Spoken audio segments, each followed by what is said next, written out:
Hello friends, welcome to Universe of Naruto X. If you love Naruto what if stories and anime explanations, don't forget to subscribe to the channel. Now let's begin today's story. When can I make a sword? He asked frustratingly. Naruto-kun. Chelsea called from the doorway into the rest of the shop. The three of us need to have a talk. She began calling both him and her husband into the shop's office. Sighing, Na grudgingly made his way after his sensei while his clones continued their forging. After entering the main office, Na looked around to once again find that there weren't any customers once again.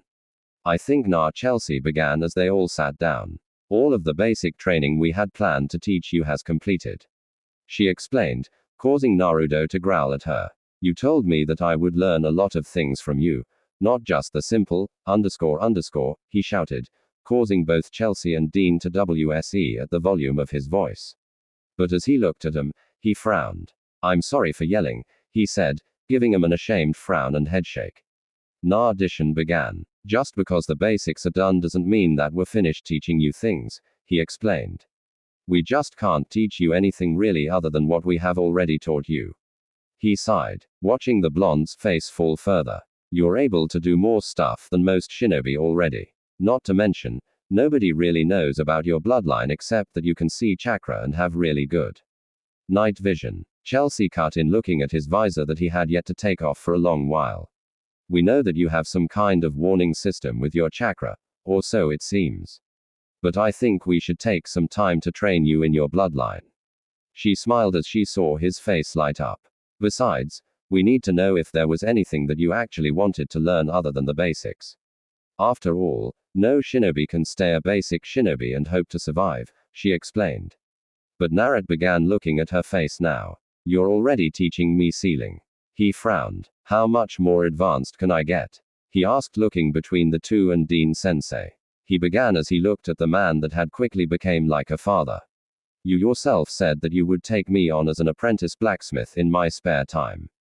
He frowned. Na Chelsea said, effectively catching his attention once again. She quickly held up a piece of paper. This is chakra affinity paper, she explained. Use some chakra and we can find out what you would be good at. She smiled. She handed him the piece of stiff paper before telling him more about it. Now listen to me. After channeling chakra to the paper will either get soaked water, burn, fire, turns to dust, earth, crumble, lightning, or split in half wind. She explained, causing Naruto to smile, channeling some chakra into the paper. The paper promptly exploded. Oops, he began. Too much chakra. While he looked at the little remains of the paper, Chelsea and Dean looked from the boy then to each other. Taking out a weird block, Chelsea handed it to Na. Okay, now that wasn't weird in itself, she chuckled dryly. I want you to channel different amounts of chakra to each of your fingers and press them into the grooves on the block. She explained, causing Naruto to smile as he examined the block. 3 hours later, Hoage's office. Sarutobi was looking out at the village as he smoked on his pipe absently.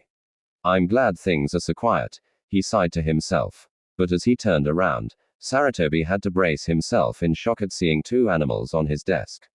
One of them was what looked like a decently SSized ferret, while the other was a slightly smaller and slightly worried-looking blue and green-kinned snake. As it looked at the ferret, the other animal ignoring the animal next to him.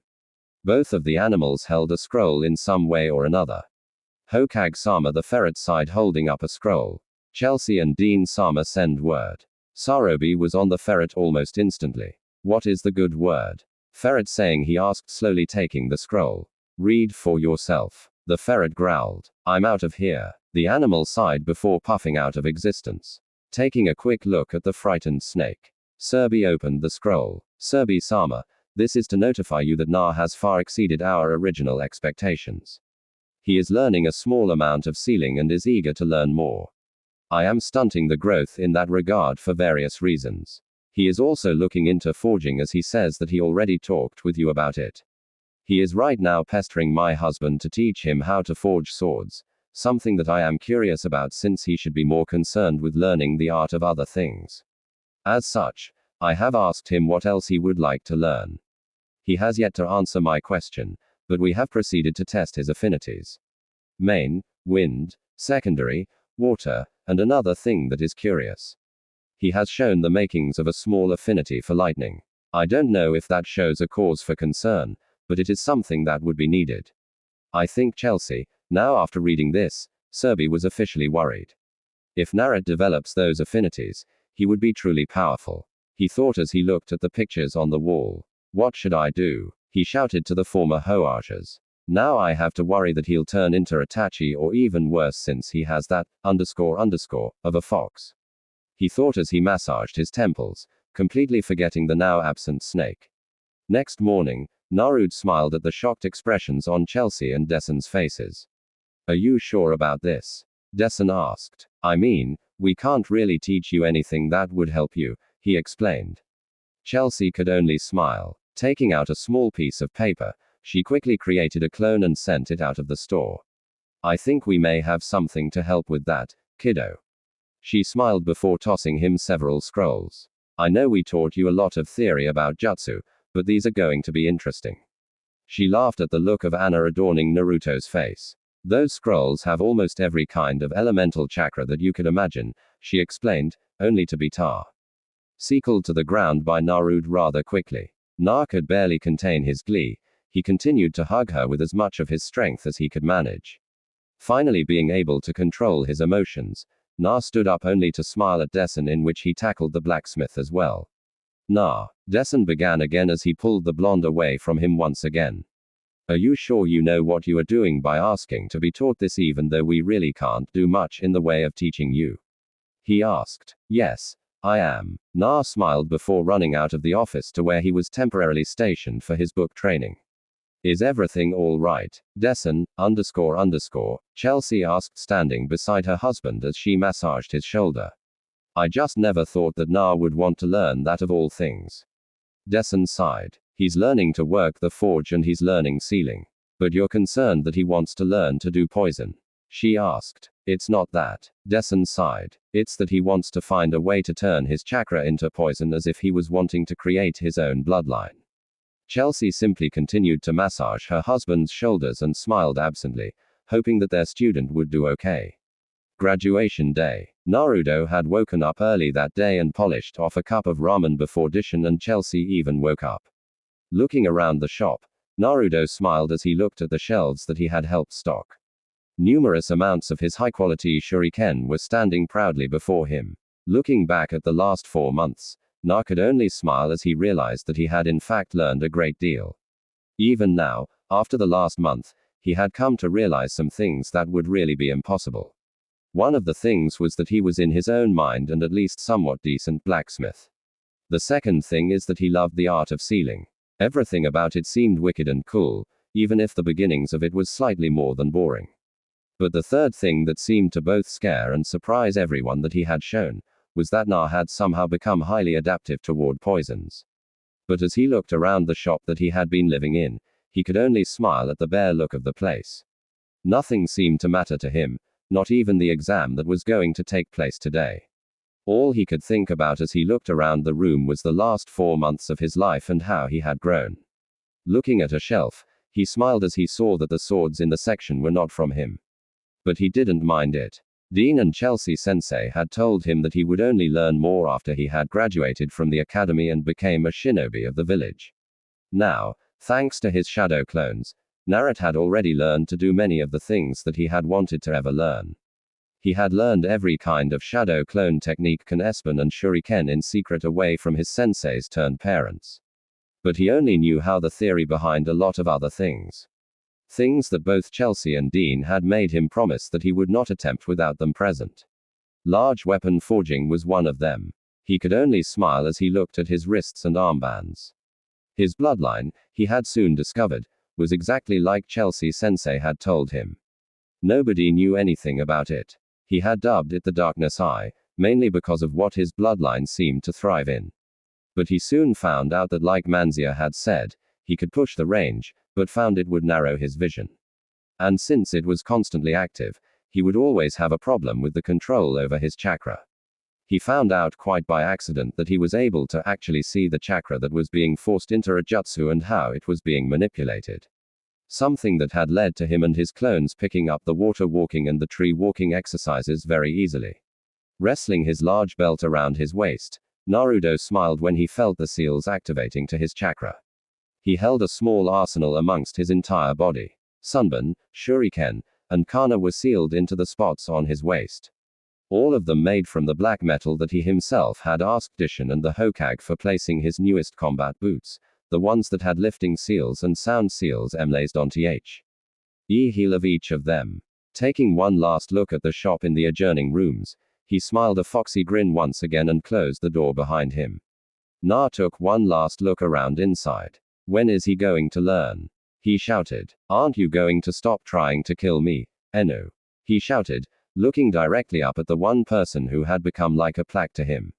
Shaking his head, Na turned back to the alley in front of him. I don't care who you think you are, but your sensei the fourth would be ashamed of you. He shouted, causing Enu to look at him with rage. Go to hell, demon, the Anbu shouted. If I had my way about it, Azuzuaki Naruto and his, of a mother would never have been born. He shouted loud enough just for the two of them to hear. Na looked up at the Anbu once again. I don't care what you think, your overgrown stain on the wall, he growled.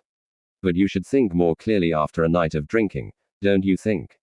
He said, turning his head down to start walking, only to dash to the side to avoid a rather weird feeling blur contact with the earth where he had been. Looking back the way he came, Naruto saw that it was in fact Enu who had crashed into the ground, a fist stuck in the ground. Oh. Now isn't this priceless? He shouted at the Anbu. I will kill you, boy.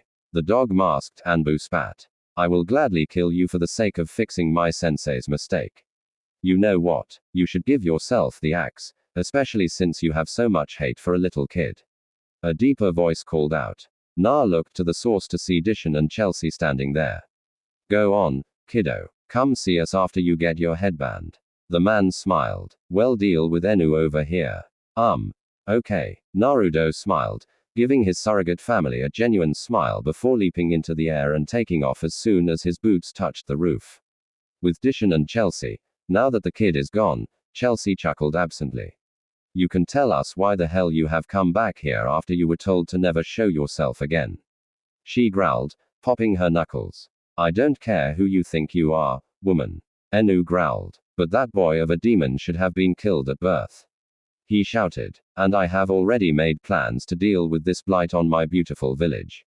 He laughed maniacally. Your own sensei would be ashamed of you. Disshin sighed. You have been attacking his own son and you think that you can get away with it. He growled. The fourth Hokage was never married. The Anbu panted, looking around behind his mask. If he had a son, I would have known about it. He grunted, finally being able to pull his hand free. I would have been told, he whispered. He would have been bragging about it to the entire village. His only response to what he was saying was that the two in front of him disappeared into the shop. You're going to regret it, Enu shouted. Just you wait and see, he growled. In the middle of the night, when you're both asleep, that demon will kill you. Then he will burn your pathetic store to the ground. And Chelsea growled, turning around to face him once again, her face as passive as she could make it. You should be killed. Enu was visibly shocked at what she had said. What are you talking about? He ranted. The Kayabi is a menace. Oh. I agree that the Kayabi is a menace of a, Chelsea frowned as she walked closer to the Anbu. But the Kayabi is sealed inside a very powerful seal, she began. And if I ever hear about you threatening my store again, even in the most basic of ways, she explained. You will not be around long enough to scream, much less anything else.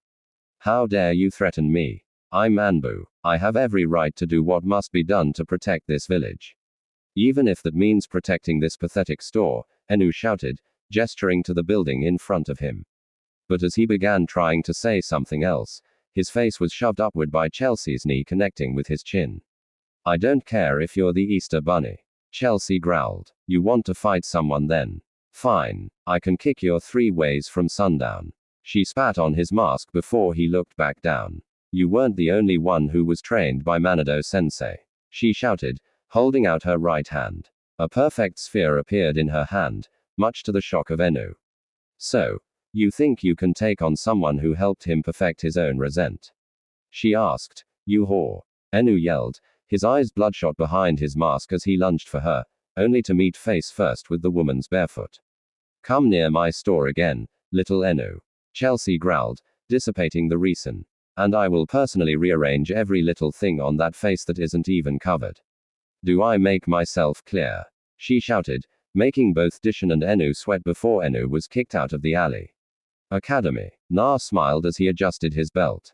He was now outside of the academy, looking at the building that had been his sanctuary for so long. Looking around for the kids, Na could only frown as he saw no one. But as he thought about it, he could only conclude that they were already in their classes, waiting for school to begin. As he walked inside, Narat sighed as he breathed in the lovely scent of books and scrolls that he had almost forgotten. Taking a glance behind him, Na smiled as he reached a light, and with a click, the light was gone. Na quickly removed his visor and looked around in the dark. Everything seemed to be in place from where he remembered. But as he looked around, he noticed that his eyes were not detecting any kind of chakra from what looked like inside the entire building. Sighing angrily, Na placed his visor back over his eyes and smiled. How he loved his bloodline. Walking along the halls, Na could only think about what would happen on the graduation exam. But as he looked around, Naruto's mind seemed to be playing all kinds of scenarios. I just hope it's not a book exam, he thought, realizing quickly that he was indeed at his former classroom. Naruto opened the door only to be greeted with silence. Not that there weren't people in the classroom, but that nobody was in fact awake. Shikamaru Na and Choji Akamaiki were sleeping at the desks, with Choji slightly drooling on the desk. But as he looked at the two sensei that were standing behind the front desk, he could only frown. Mizuki looked about ready to kill while Iruka was practically gaping wide-eyed at him. But any further conversation that was even close to Ensu was quickly ended when Naruto jumped to the side, miraculously avoiding another oh-so-forgetful thing from the class. Sasaki Ueha. The black-haired brooder immediately looked at him before sneering in his direction. Naro, however, had to hide what he was feeling. Kayabe-chan, he began, hoping he was wrong. Is it me or does Sasuke have what looks like two sets of chakra? He asked, looking the boy up and down behind his visor. And why the hell would the second one be moving? Not even yours moves like that. Kaeli, however, was not really even thinking about what could have caused it. More concerned about something else altogether. That fool, she shouted, turning around in the field that now represented her cage. This is not going to end well. She growled under her breath. The last time that technique was used was ages ago.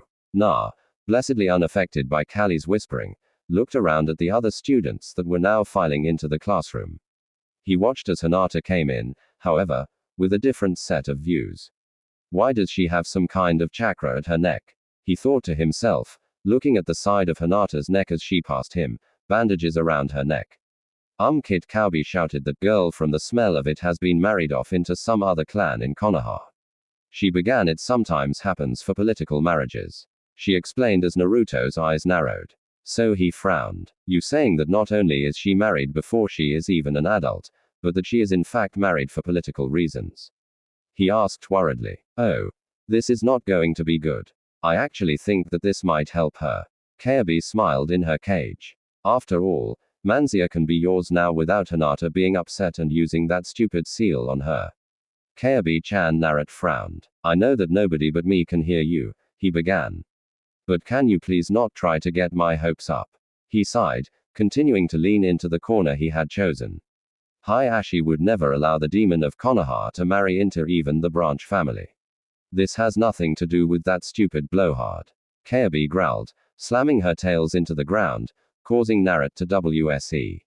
Other POVs. Mizuki and Iruka had talked early in the day, wanting to find out about what the Hokage had meant by having their work cut out for them today. But when a certain blonde demon Mizuki's term walked into the room after being absent for 4 months, as well as being expelled because of the actions that had supposedly happened that day, Iruka was shocked only to see Na looking extremely different than he did the last time he had seen him. The outfit that the blonde was wearing was just the beginning. Instead of the jumpsuit, Naruto was instead wearing a pair of long baggy black and red camouflage-colored cargo pants taped off at his feet with some kind of black cloth or those restriction seals. Iruka asked. The blonde's shirt was a simple loose-fitting white vest shirt with long-sleeved fishnet covering his arms with what looked like black spandex underneath. Fingerless gloves only revealed the same spandex-like material, and the visor over his eyes made Iruka wonder what had happened to the blonde during his time away from the academy. Silently watching the blonde as the other students came in, he was shocked to see that Na had not only become calmer, but that he was literally just standing there, not even complaining once. Is it me, or has he grown taller? He asked himself, looking to his fellow teacher as he addressed the students. All right, you maggots, Mizuki growled. Today you all are going to take your genin exams. You either pass or you fail, he grunted, sitting down behind the desk and a large stack of papers. When I call your names up here, come down and get your test. He grunted. Note to self, 4 bottles of sake the night before an exam. Not good, he thought, rubbing his temples in pain. Excuse me, Mizuki-sensei. Sakura piped up, causing Mizuki to WSE in pain. After getting a nod from the teacher, she continued, I thought that new students weren't supposed to be coming into a graduate's class. She began before pointing toward Naruto in the corner. So, what is that dropout doing here? She shrieked, causing Iruka to fall over in his chair and Mizuki to groan out in pain. For your information, Haruna-san, the blonde piped up, causing everyone to look at him in surprise. His voice sounds so cold, Hinata thought, looking at her former crush. She had only noticed him when she had finally sat down. He seemed to exude an aura of severe confidence, something that she had never seen in him. Looking at everyone else's reactions, Hinata could only sigh as she looked at her once unknown crush. But as she thought of him, she remembered the night so many months ago when her father had taken her from the elder Hyuga's meeting area. Flashback. Hinata walked into her father's office, her face downcast yet knowledgeable about what was about to take place. Only 2 options, she thought.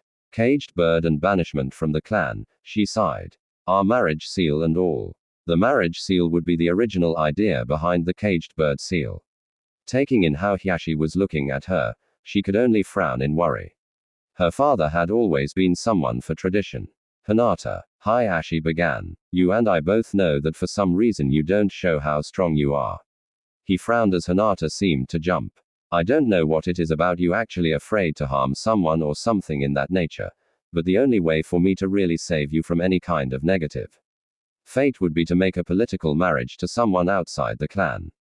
He explained, holding up several forms from the stack. The elders do not know that I have several men that are able to take care of you and actually show you what you are really lacking in the shinobi arts. He replied, stopping any kind of retort from his daughter. Now hold on, he smiled, shocking Hinata slightly. I know that you think no one knows why you don't fight or anything. Many of the Hyuga know that you hate the caged bird seal and wish for it to be banished from us. He explained. So, effectively barring your own death, the marriage seal is to be finally used after a very long time. He smiled, grabbing a bottle of ink from his desk. But, Tuo-san, Hinata coughed, looking around.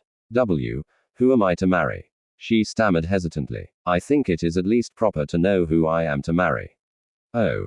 That is in fact the case. In fact, me and his mother have talked about the possibility of a union between his and our clans for quite a few months. Hiashi chuckled before sliding a small folder across to her. Flashback end. Even now she could not help but twitch at the very idea of being married to that person. But as she looked from Naruto to him, she really couldn't imagine a better choice than her for him. It was with a heavy shoulder that she had to leave her Naruto-kun alone. It's for the betterment of the clan. She thought sadly with Sasaki. Uchiha Sasaki looked at Naruto as the entire class gasped at the way he looked and sounded. But as Sasaki looked at him, some weird voice in the back of his head was making noises that he could not control nor understand. It sounded happy but yet angry. Sasaki quickly pushed it to the darker recesses of his mind. Now, if only I could get rid of whatever the hell is wrong with my stomach. He growled to himself as he looked at the class again, forcefully removing Naruto from his gaze, only to have his head virtually pushed to look back at the blonde.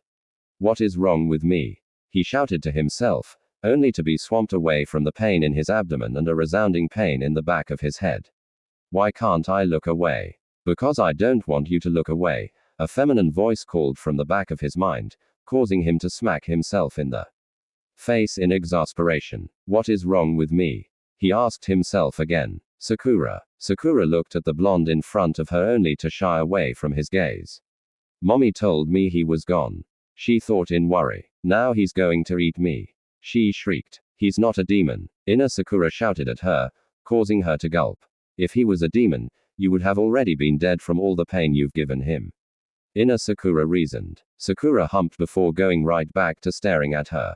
Sasake, nah. Na could only sigh as he looked everyone in the eye who was watching him, including Sasake and Mizuki. I know that Damu Chiha is going to be pissed about how strong I am. He thought as he looked the black-haired emo down. Then again, the one who expelled me should have something to say about it as well. He sighed, looking the man in the eye when he saw the mad zeal on the man's eyes. So Naruto frowned. Are we going to get the exams on the way here, or should I call out that someone is disrupting the exams? He asked, looking at the sense, the only one who is disrupting this class is you low-life demon. Sakura yelled, why don't you go away into your cave like you're supposed to?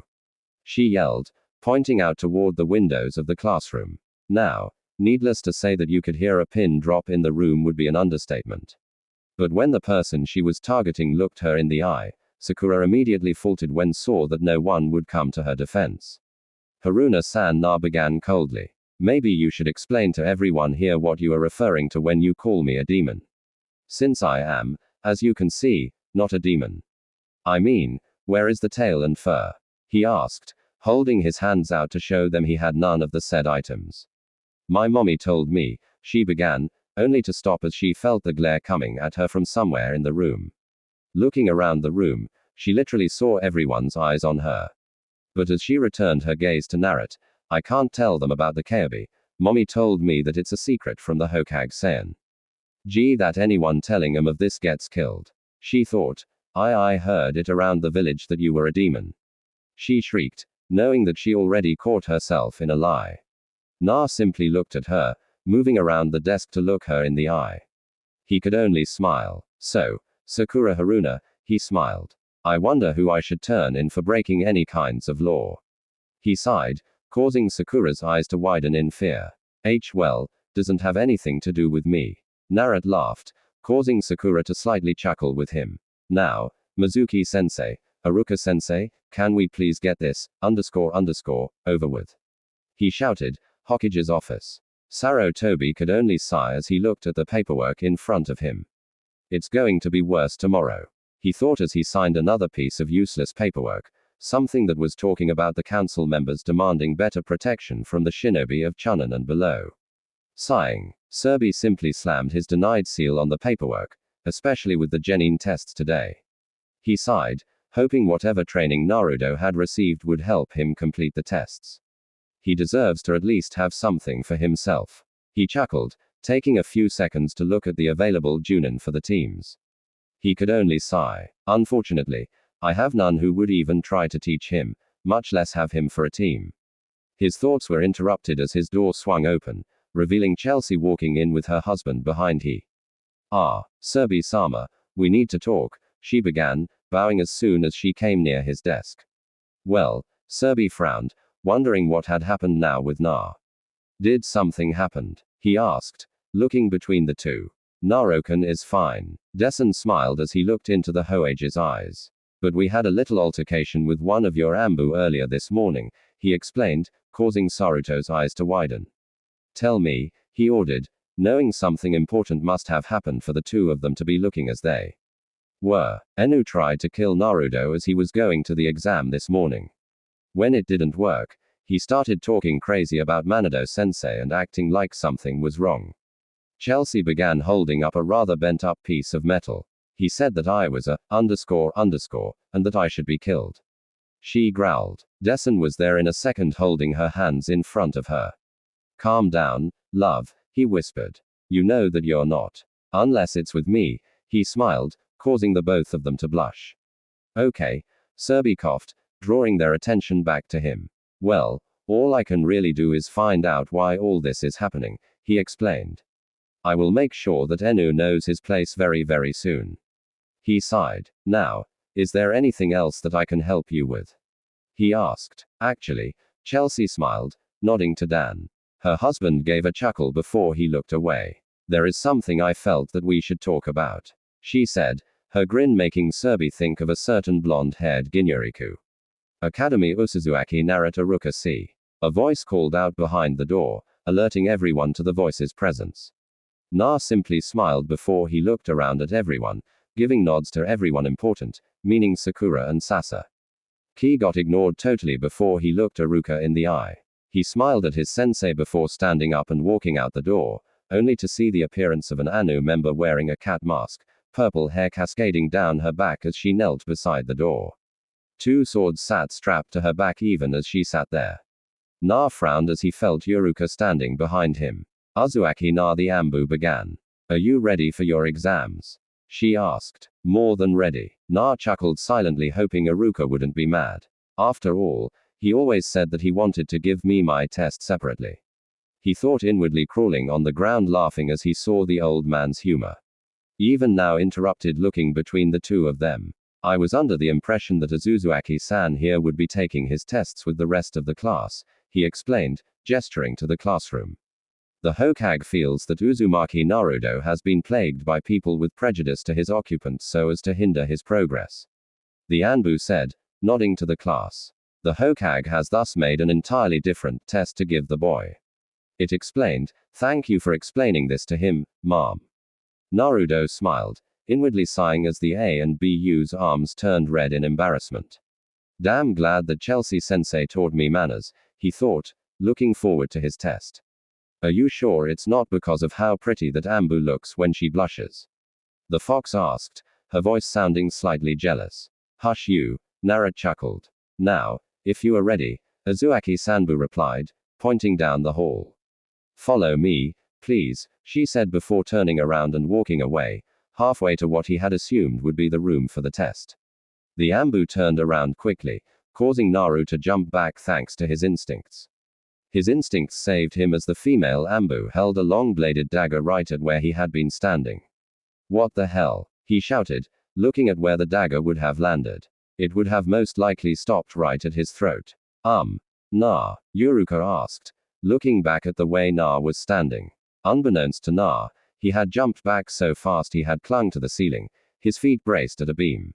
Looking now at the upside-down pair, Naruto's eyes narrowed. So, you're one of those Anbu that want to kill me because of the fox, huh? He asked, anger clear in his voice. I apologize, Uzuaki-san.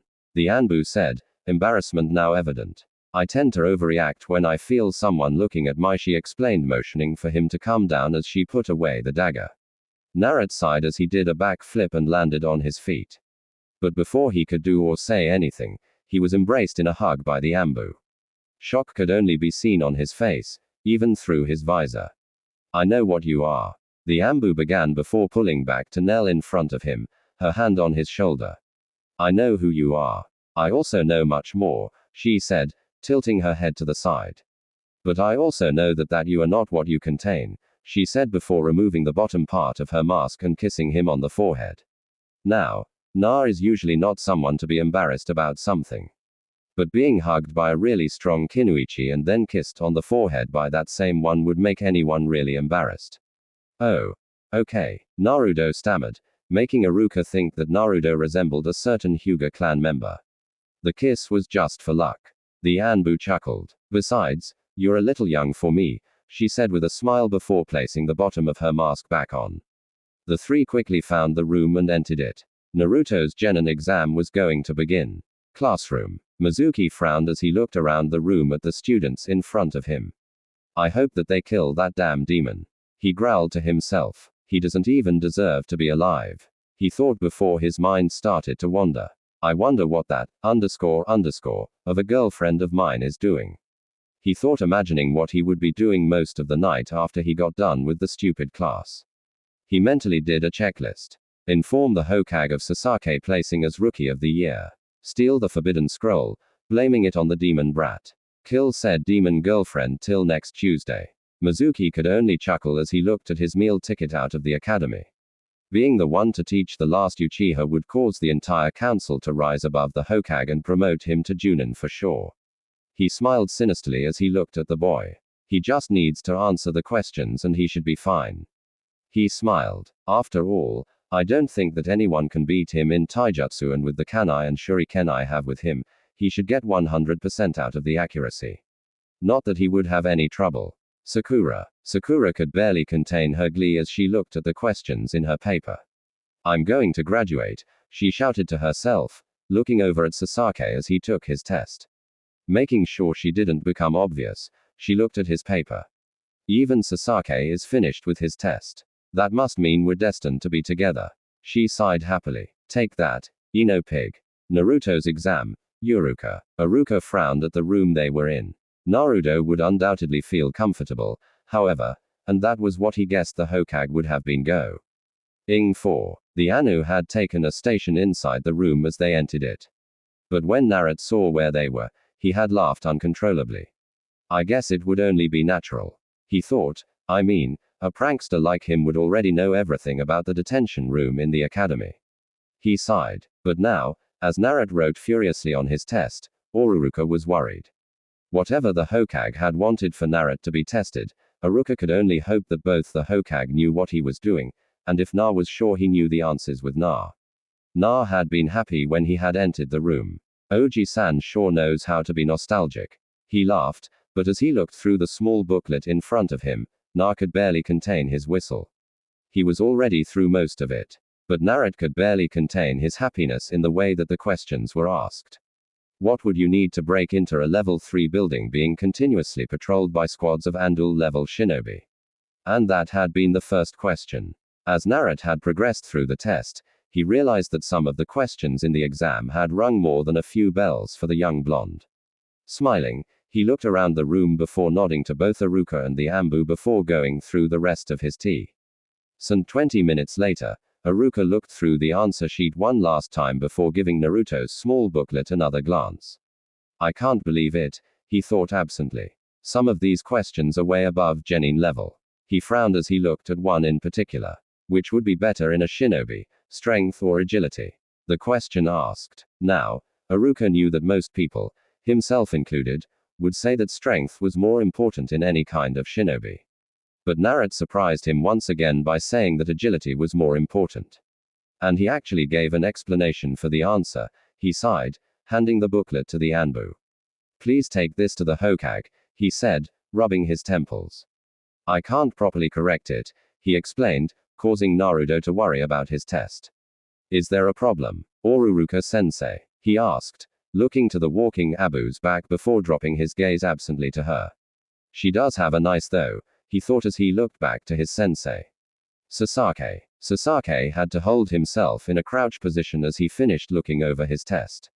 Damn this pain, he shouted to whatever was inside his head. What the hell is causing me so much pain? He shouted again. The presence in the back of his head was silent, but whatever was going on seemed to be getting stronger.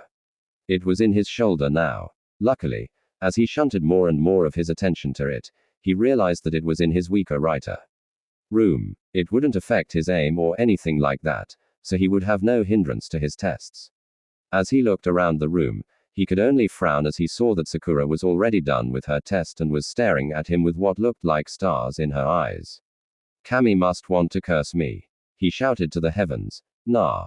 Na frowned as he and Aruka walked out of the room they were in. So, when are we doing the rest of the test? He asked, looking at a clock in the wall. The rest of the class shouldn't be done for another hour, he explained. Nah, you're getting everything pretty fast since I want you done before the rest of the class is there. Aruka said as the two walked outside the building. They stopped at the target range. You're getting everything now, he explained, holding up a tray of what looked to Naruto's now somewhat trained eyes as piss-poor quality weaponry. Na hesitated before cutting some of the chakra to his eyes. I can't go blind when I throw these. He frowned. Ruka-sensei, can I use my own weapons? He asked, inching toward a seal on his arm. No. Na. Or frowned, looking at the seals decorating Naruto's arms. Just curious, Na, how many weapons do you have on you? He asked, his eyes wandering over the rest of his students' arms and legs. Oh. I would have to say about over 1,000 kanai, shuriken, and sanban. Na blushed, taking a curious look. Na frowned. Is that not enough? He asked. Aruka looked at the blonde like he had grown a second head or something. Okay. Or frowned. I don't know how you got so many of them, but oh well. He sighed. No, nah, you can't use your own equipment. He began. All students are supposed to use academy forged weapons. He explained hesitantly. But Aruka sensei, he frowned. These are so well, I guess you can say whoever made these made 'em shitty as hell. He said, holding one up. I mean, look what happens when he began, but shut his mouth, scratching the back of his head. Sorry, Aruka sensei. I didn't mean to insult the Academy's forge contractors. He sighed, holding up each of them. Without Aruka even realizing what had happened, the throwing stars and Kana were embedded in the targets. Aruka looked at the targets in fright. Sometimes, Aruka's thoughts intruded again. This kid really scares me. He sighed. Nah, he began. I know you haven't been used to our new targets, he said, causing Naruto's grin to falter, but you're supposed to aim for the critical areas clearly marked. He explained, pointing to the targeted areas on each of the newly shaped targets. Aruka sensei, I know my anatomy now. Na began, pointing to each of the areas he hit. Na began to explain what he had been aiming for. Aruka began to sweat as he looked at the areas as the blonde explained everything. Who could have taught him this shit? He thought as he realized that the blonde was in fact right. Okay. Or coughed, causing Naro to look at him with concern, which actually surprised Aruka slightly. He just explained that the human body could be killed by a shuriken to the armpit, and he still worries about someone else, he thought to himself, patting the boy on his head. Taking one last look at the 10 targets shaped like humans of varying gender, Aruka marked down on small pictures on the clip board beside him. Making a side note on the side, Aruka made a nod only for the same cat-masked Ambu to appear. She took the small scroll from Aruka before whispering in his ears, causing Aruka's eyes to widen. Na was now sick and tired of everyone keeping secrets from him. What is it, Aruka-sensei? He asked. Did I do something bad? He asked worriedly. Narua laughed. I don't know how you keep doing it, he said absently as he turned to him.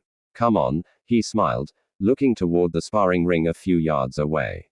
It's time for your taijutsu test, he explained, causing Naruto to yell out in happiness.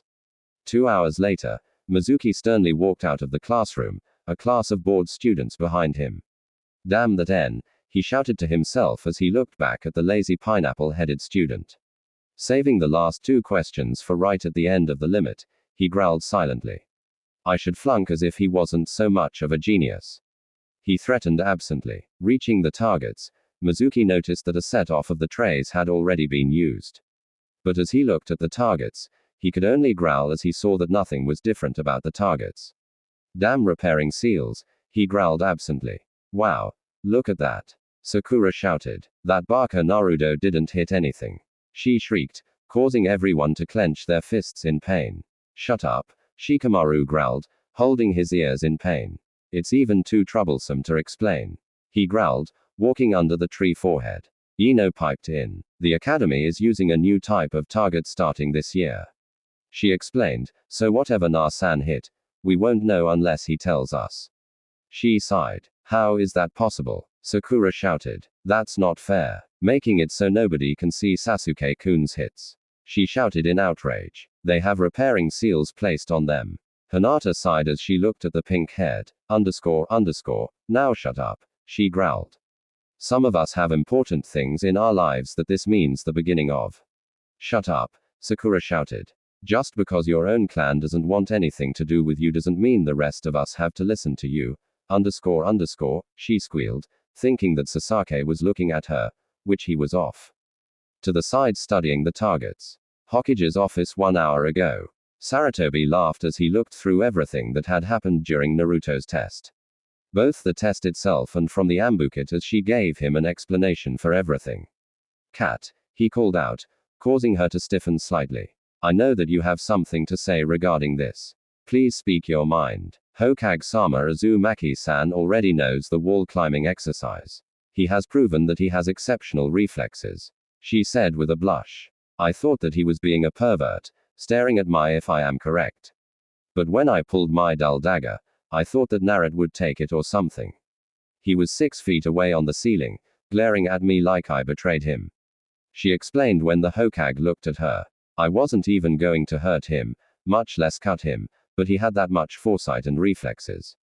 She explained again. Okay. Sarutobi frowned. I can see where that would be important. He smiled, holding up the paper with Naruto's accuracy test. He sighed. Did you notice him doing anything during this? He asked, looking at the pictures of the targets. I mean, he made more accurate kills than Itachi, for crying out loud. He chuckled, examining the pictures again. 3 kills by jugular piercing. He sighed. I mean, out of the 20 allowed weapons, all of them missed the targets themselves and focused on actual kill shots, he thought, realizing as he looked through them. Kunai shuriken. 3 in jugular, 2 in crotch. This one made Serbi WS's. 3 through both inner thighs, 2 in each eye. 3 through armpits, 2 through the armpit, 1 through forehead, 1 through where each wrist would be. Sarutobi whistled as he calculated what would happen if all went to where they seemed to be going. Torture and interrogation would love to teach him more than this. He sighed, imagining Anko and Abeki getting their hands on Naruto. Serbi-sama Cat began. Uzumaki threw those weapons so fast I could barely see him through them. She explained in less than a second he had 'em already thrown. She explained, causing Serbi's eyes to widen. Is there a problem with the test? Hokage-sama, she asked hesitantly. Cat. If there was a reason for concern, it would be with the way Naruto, according to Iruka, mind you, tore him apart during the taijutsu test. Serbi frowned as he looked over Iruka's report. Get me, guy, he sighed. Hokage-sama, I am not trying to disrespect you. Cat's sweat dropped. But are you sure that guy should be involved? She asked. I have to be able to know if Naruto is as good as this report says. Serbi sighed. At the very least tell him that he is needed to test someone's. He took a deep breath. No need to say it. Hokage-sama. Cat groaned. I understand. She sighed before disappearing. Now Serbi began as he stood up. Seeing a small indent on his desk, he could only frown as he picked up a mask in front of him. Flashback. Serbi looked at the Ambu in front of him, looking Enu up and down as the man stood at a relaxed attention. Something that really caused Sarutobi to look at him strangely. Now, Enu, he began, I have it on good authority that you have been doing back alley schemes lately, specifically towards numerous individuals in the village. Care to explain that? He asked. I have done nothing outside of my orders, Hokagen. The man in front of him began. Every single point of my mission parameters are being followed as instructed. Sarutobi could barely contain any kind of aggravation in his face as he looked to the shadows. His own Anbu were looking at Enu like he was crazy. But once they looked back at him, they shook their heads. And what mission is it that you are on that allows you to terrorize shops that have been declared off limits by many of the populace? He asked. Yuka ramen stand has been prospering of late thanks to many different things, but still you have tried to set the place on fire using street thugs that think that they are under orders from me to attack different civilians. He shouted, tell me, Enu WH the hell has given you such an order? He shouted at the top of his lungs, causing him to lose his breath. I am under orders from you, Hokage-san. Enu said flatly. So, Sarutobi frowned. Refresh my memory as to what this mission is.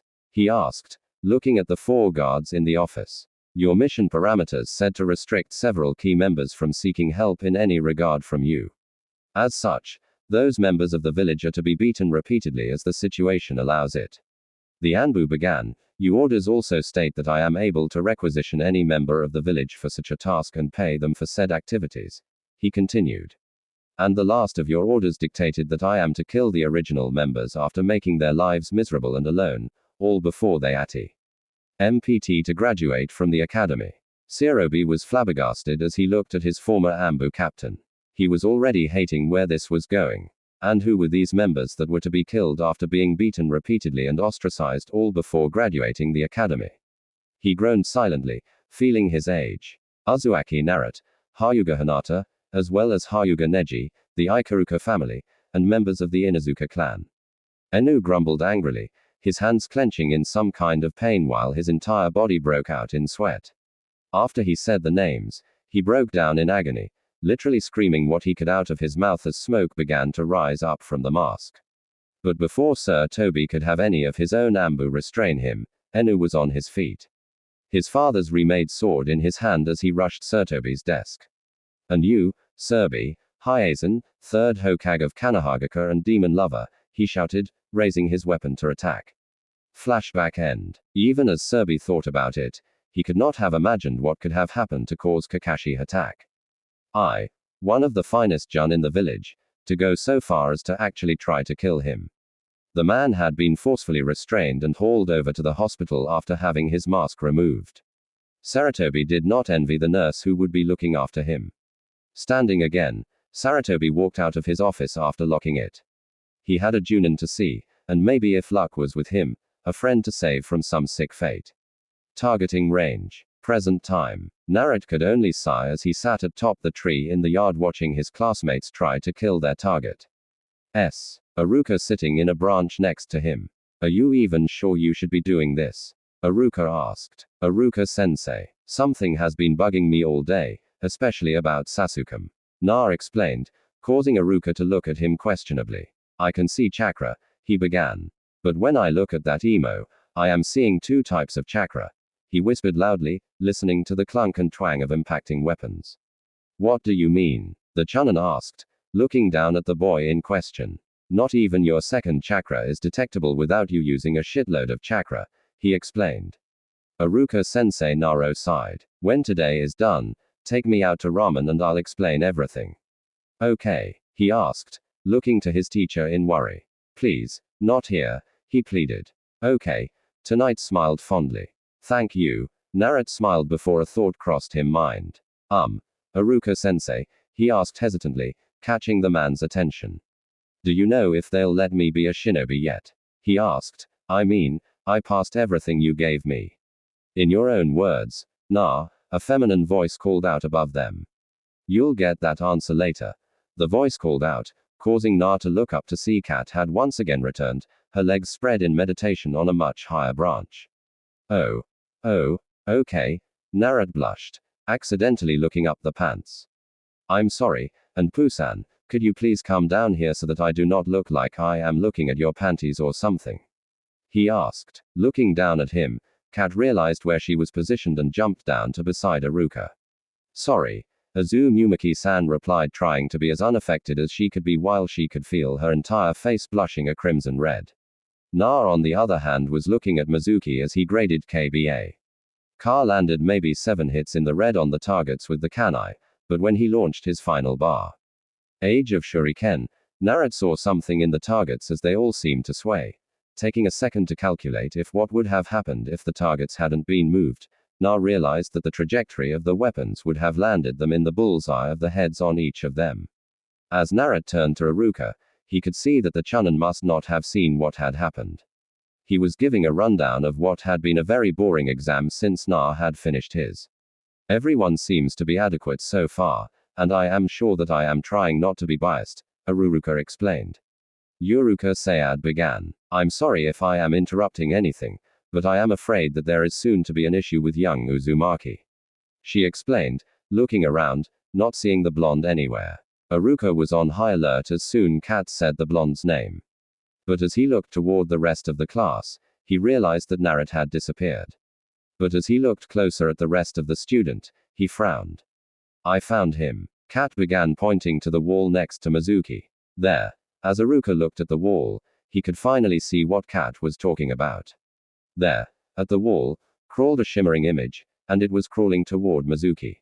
Oh no, All groaned, holding his head in his hand. Just as he was about to jump out to stop whatever the boy was going to do, Kat's hand found itself on his shoulder.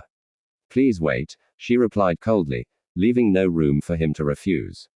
I believe that young Uzumaki is about to help secure his friendships, she explained at his ear.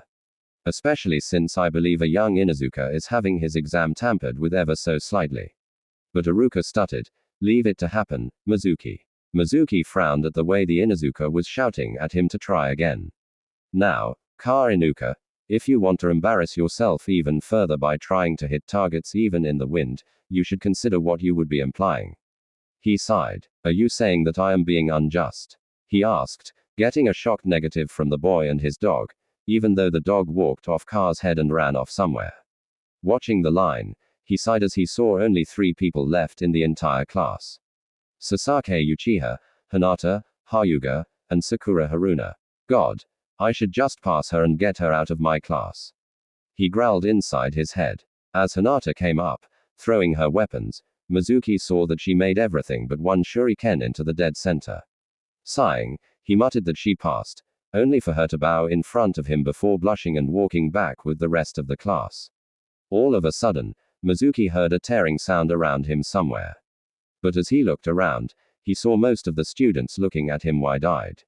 Feeling somewhat of a draft on his nether regions, Mizuki looked down to see that he was silently glad that he did not wear his usual uniform, since as he looked down, he saw that his pants had been sliced down and that his tiger-faced boxes were showing. But what made him even more embarrassed and furious was that at that time Akamaru suddenly made himself known, running up next to him and promptly hiking his leg up and began pissing on Mizuki's pants. And as you can tell from this in my other stories, I hate Mizuki Tam. Na at that time was laying on the roof, laughing his off as he realized that what he had done was something that should go in the record books as one of his best pranks ever. I should have done that a hell of a lot sooner. He laughed to himself. I think that you helped the matter with using that kanai that Duijimaru pissed on so long ago. Keilu laughed inside his mind. Hey now, it's not my fault that Akamaru has that beef with his cousin. He laughed, looking at the newly considered kana next to him. Smiling, Na looked over the side of the building, hoping to see if anything else happened today that would be memorable. But as he looked, he saw that Mizuki had both Akamaru and Ka tied to the trunk of the tree and was scolding them for doing something that they did not do. What do you think, Kayabe the honey-scented son this time? He asked, getting a slightly afraid look from the Kayabe. Now, Naruto-kun, you promised that you wouldn't use that sunburn unless it was a necessary thing. Like life and death, the fox groaned. I'll wait till later then. Naruto laughed, causing the Kayabe to face fault. And with that thought, Na used his own shunshin to appear beside Aruka and the Anbu, who was by now visibly trying not to laugh herself crazy. Aruka on the other hand was using the you're in trouble and you know it look on him again, which made Naruto feel kind of good, like he was home or something. Just as Aruka was about to say something, Mizuki hobbled over to the targets again and sighed before he pulled his wet pants up again. Now let's continue, he shouted. Sasaki was of course the only one that was ready, so he walked calmly over, watching the targets for anything suspicious. But as he reached for the weapons on the tray, a loud noise was heard from behind him towards the wall, causing everyone to look away for a brief amount of time. Looking back, Mizuki smiled before handing the weapons to Sasaki, who took them greedily. Did you see that? Na asked, looking at Kat and Aruka. See what? Na, Aruka asked. Mizuki handed him some kana and shuriken. He said flatly, shrugging his shoulders. Aruka-sensei. Naruto began futilely. You told me that the academy only used something from their own forges, right? He asked, looking as Sasaki threw the weapons at the targets, hitting every single one of them dead center in the center of each of the targets. Heads. That was a good set of shots. Kat smiled behind her mask, impressed with the way the Uchiha was able to throw them so easily. That's because those kanai aren't even heavy like normal kana. Naruto growled, causing both Kat and Aruka to jolt in shock. Those kani are lighter and the shuriken. Same, except they're made to allow further rotation. Virtually no resistance no matter how far you throw them, Naruto explained, reaching behind him and activating one of the seals on his back. Kat, do you think that you can get one of each? I need to explain it with visual aids, he asked, causing Aruka to frown at him and the Anbu to nod before disappearing. Next thing Naruto knew, he was staring at a pair of weapons he had only made last month. No, he muttered, falling back lightly. What is it? What's wrong? Or asked worriedly, looking over Kat's shoulder to look at the weapons. Kat, Naruto whispered, I know that I have asked a lot of you today. He began holding out a small collection of kanai from his back. But I must beg you to please take those weapons away from here and take them to the Hokage. He begged silently, handing her them. Tell the old man the ones that you just retrieved from the tree came from Mizuki. He gave them to Sasaki to cheat at the targets. Please hurry. The ones I just gave you may be a little hot. He explained what he needed as quietly as he could. I just forged them last night, and I tend to not use water to cool them once finished. With that, Cat was gone in a flash. Mizuki smiled as Sasaki retrieved the weapons. Now that Sasuke has top marks, he thought as he watched him try to find one or two. It shouldn't be any kind of problem making him Rookie of the Year. He thought idly. Now, just to get my own shuriken back, he smiled as the boy brought him the weapons. Now, let's all get to the taijutsu test. He smiled, not noticing the number of pained groans coming from the crowd, most specifically Sasaki. Sasaki could barely keep it together as the pain overrode everything that he was trying to do. As he had been throwing the weapons, he had to slow down his throws. Every chance it got, that damn twice voice kept telling him to miss or some other form of discouragement. But now, as he looked at his fellow students, he had to hold back the groans of pain as his stomach felt like he was being tossed in turn with pain. Walking slowly, Sasaki finally made it to the testing area. Hospital. Saratobi frowned as he looked at Kakashi as he lay on the bed, most of his face covered in gauze. He could not even imagine what had happened, but he knew that something had gone wrong with it. Even now, a nurse was going over Kakashi's body with a wet rag, making sure there were no more wounds on the man. But as he watched, Saratobi looked once again at the mask they had to tear off of Kakashi's face. Along every inch of the mask was covered in one seal or another, and only two of those seals Serbi could recognize. Every Anu mask had them. The chakra seal that made every mask stick to their owner's face with their chakra, and a seal that allowed the masks to be see-through even without eyelets. Putting the mask back into his robes, Serbi sighed as he looked at the former Ambu captain. What am I to do with you, Kakashi? He asked himself as he looked at the manacles on Kakashi's arms and ankles. Hokage-sama. A shy voice groaned, making Serbi look up in shock as he looked at Kakashi to see him finally awake. The man was stubbornly trying to stand up only to be forced back down by both the straps on his arms and thighs along with said manacles attached to him. The nurse didn't help matters by trying to give the man a smack to the back of his head. What's going on? He asked weakly as he looked from him to the nurse beside him. Hitaki Kakashi, Serbi growled softly, shaking his head. I don't even want to try to understand why you would attack me along with helpless children, but you have no more chances. He sighed. After you recover from your injuries, you are to be escorted to Ribiki and Anko and are pretty much going to be tortured extensively. He frowned as he began to pace. Why did you attack me, Kakashi? Serbi-sama, you know I would never do that. Kakashi shouted. I mean, Serbi-sama, it was just last week that you charged me to protect you as an Ambu captain. He exclaimed, causing Saratobi's eyes to widen in surprise. Kakashi, what is today's date? The Hokage asked, causing Kakashi's eye to frown, but also causing him to clutch his other eye in pain. What has happened to my eye? Kakashi shouted, looking around in fear as he felt the bandages on the rest of his face. What's happened to me? He shouted once again, looking feverishly for a mirror. Kakashi, Serbi shouted, causing both Kakashi and the nurse to startle. What is the day's date? He ordered sternly. Serbi-sama. Kakashi sighed angrily. It's June 10th. I'd say about 7 years after Kayabi's attack. He frowned at the look that the nurse and the Hokage were giving him. I'm wrong, aren't I? You have no idea, Kakashi. Serbi groaned. This is not going to go over well, he thought as he grabbed a seat next to the bed academy. Everyone watched as the class went into combat against each other. Everyone had done admirably in the combat portion, but nobody had been allowed to do any kind of heavy damage to each other, so they were only allowed 1-minute fights. Sasaki was beside himself. Every move he made was something he felt all over his body due to the pain coursing through him. His left arm and leg were the only ones that were even close to not causing him pain. But as he watched all of his class fighting, he realized absently that someone would be getting a free pass. There were only 9 male classmates in the class, so something would have to go out on that factor. But as his name was called, Sasaki felt a sense of dread coming through him. Please don't make me fight, he shouted to Mizuki in his own mind. His opponent will be Uzumaki Na. Another male voice called out from behind him. Looking back, Sasaki saw that both Iruka and Na were closing in on the class. And since Na already has completed this test, he is offering to be part of Sasuke's test. The Chunin explained, that cannot be allowed.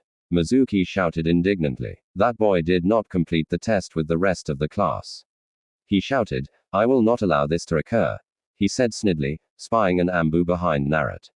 Anu, arrest this boy for interfering with the work of real shinobi. He ordered, only to hear laughing from the Anbu. Mizuki-san cat growled as she stood up from kneeling. You have no grounds to order me to do anything, she replied, looking at the silver-haired Chunin. And as for your request, she smiled behind the mask. It's the Hoage's orders for these two to fight, she explained, causing both Mizuki and Sasuke to gulp. Where does the Hokage get off? Mizuki growled. Getting into the affairs of the academy.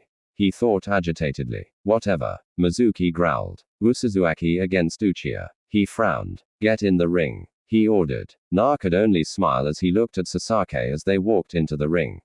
Sasaki, on the other hand, was giving him a scowl that promised pain. But from what Naruto could see, most of Sasuke's own chakra was being consumed by this second network of his. Are you feeling okay, Sasaki trademark? He asked smartly, stupid Dobby. Sasaki growled to himself as he got into his stance. I'm fine, he growled. I'm perfectly capable of kicking you to the ends of the earth. He growled, rushing forward. Too soon, Junior. Na smirked as he sidestepped and lashed out with a kick to the Emo King's stomach before delivering a double-fisted slam to the back of the Uchiha's head. The hits apparently did more than Na had planned. For as soon as Naruto made contact, Sasaki Uchiha was on the ground barely moving. Uzumaki Mizuki shouted, you are to be arrested for assaulting a fellow classmate. He shouted in annoyance. Anbu, Yuruka growled. Arrest Mizuki. He frowned, watching Mizuki's stare as it turned to confusion. And then arrest one Sasaki Uchiha for attacking without provocation. Hi. Cat snapped before Mizuki instantly screamed out in pain as a pair of chakra-draining cuffs were placed on his arms. Wait, Naruto called out, looking at Sasuke's now twitching form. Something is going on here, he explained. Just as everyone turned from Mizuki to stare at the fallen Uchiha, Sejukiha was now on his knees, coughing. But as he continued coughing, Na pulled out a canteen of water only to have it shoved away from the boy. Sasuke, are you all right? Na called out, only for Sasaki to continue coughing, only increasing in volume and duration like he was trying to hack something out of him.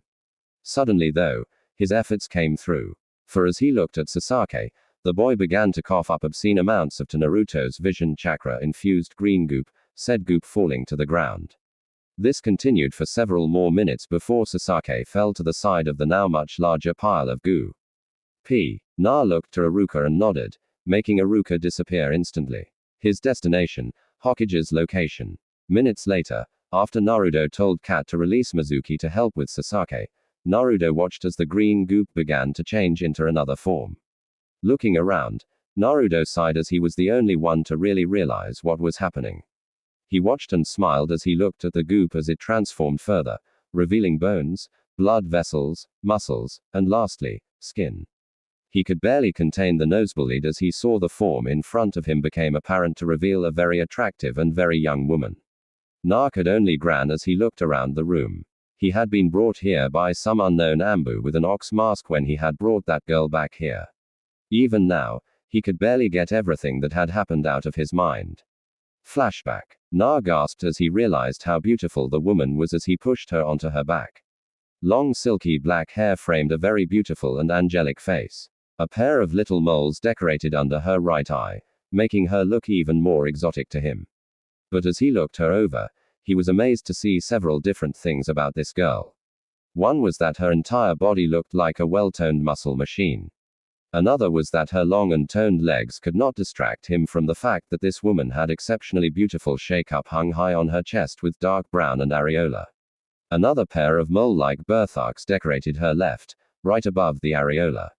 Na looked around only to realize that he was staring at a woman. Taking a moment to calm himself, he unsealed one of his extra vest coats and slid it as easily as he could. Unfortunately, he could not do so without accidentally waking the woman up. Looking into her eyes proved to be somewhat of a mistake, as her eyes were an odd mix of green and purple in each of her eyes. Narok, __, a sultry voice called out to him, shocking him out of her gaze. Is that you? The voice asked. It only took a moment to realize that this woman was talking to him, Blushing slightly, all he could trust himself to do was to nod. Even though it was such a small thing to do, it seemed to make the girl happy. I did it, she called out before passing out again. This was the time that Naruto was dreading, for as soon as she passed out, it seemed like a beacon to everyone else. Na was alerted to this by the shrill shrieking of Sakura Haruna. Nabaka, she shrieked, standing up from where Sasake was laying. What did you do to my Sasuke, __, she shouted, causing Naruto's eyes to roll into the back of his head. I defended myself in a spa. Na growled, looking back at her, only to frown. Everyone was looking at him in wonder. Why didn't you just take your beating like a good dobby? Ino called out from Sasuke's side. All you're ever going to be good at is being target practice. Ino Yamanaka Na called out flatly as he stood up. I hope sometime you will realize that not everything in the world is centered around a bloodline. He growled as he looked back at the girl. I don't even know what you see in him. He began as he walked over to Ino. After all, he sighed. When was the last time that he even acknowledged you? He asked before looking at Sakura. And Sakura Haruna, he frowned as she glared back at him. Superficial, __, he grunted. You should die instead of relying on someone to come save you. How dare you, Sakura growled, now rushing at him. Na simply sidestepped the attack and sweep-kicked the little girl onto the ground. Learn to actually fight before trying to attack me again, he growled, walking over to the unknown girl. Where do you think you are going, Uzumaki? Mizuki growled out suddenly. You should be arrested for attacking a classmate. Where do you think you're going?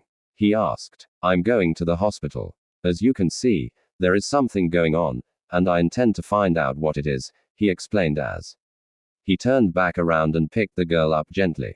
She instantly clung to him before she went back to sleep. You're not going anywhere, prisoner. Mizuki growled. You want to talk about being a prisoner? Mizuki Tina asked. Why don't we talk about how you were just about to be taken to Ribiki and Anko before I decided that Kat should look after your precious Sasake, __, he began. Or how about you letting the Uchiha cheat on most of his tests? He asked again before disappearing in a black wind like Shinen. Flashback end. Now hours later, Na was still in his little room. He had actually sent out clones to get things that needed done completed. But as he looked around the room, he realized that he was being watched, at least from what he could see through the numerous walls in the room. So they're that afraid of me, huh?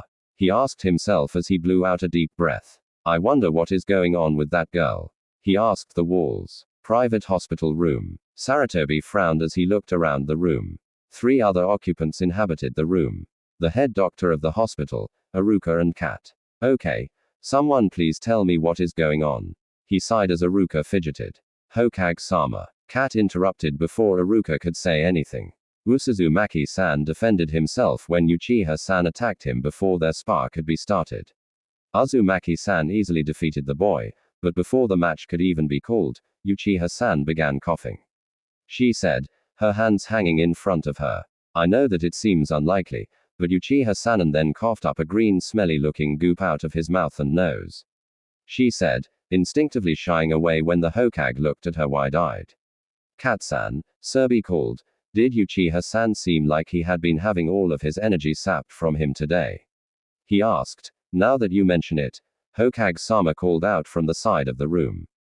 Naruto-san was talking about how he was able to see something wrong with the Ikeha's chakra system as if it had 2 separate sets of it and that the second set was moving. He explained, causing sweat to appear on Saratobi's brow. Is something wrong, Hokage-sama? He asked. Serbi replied. Is there anything physically wrong with this girl?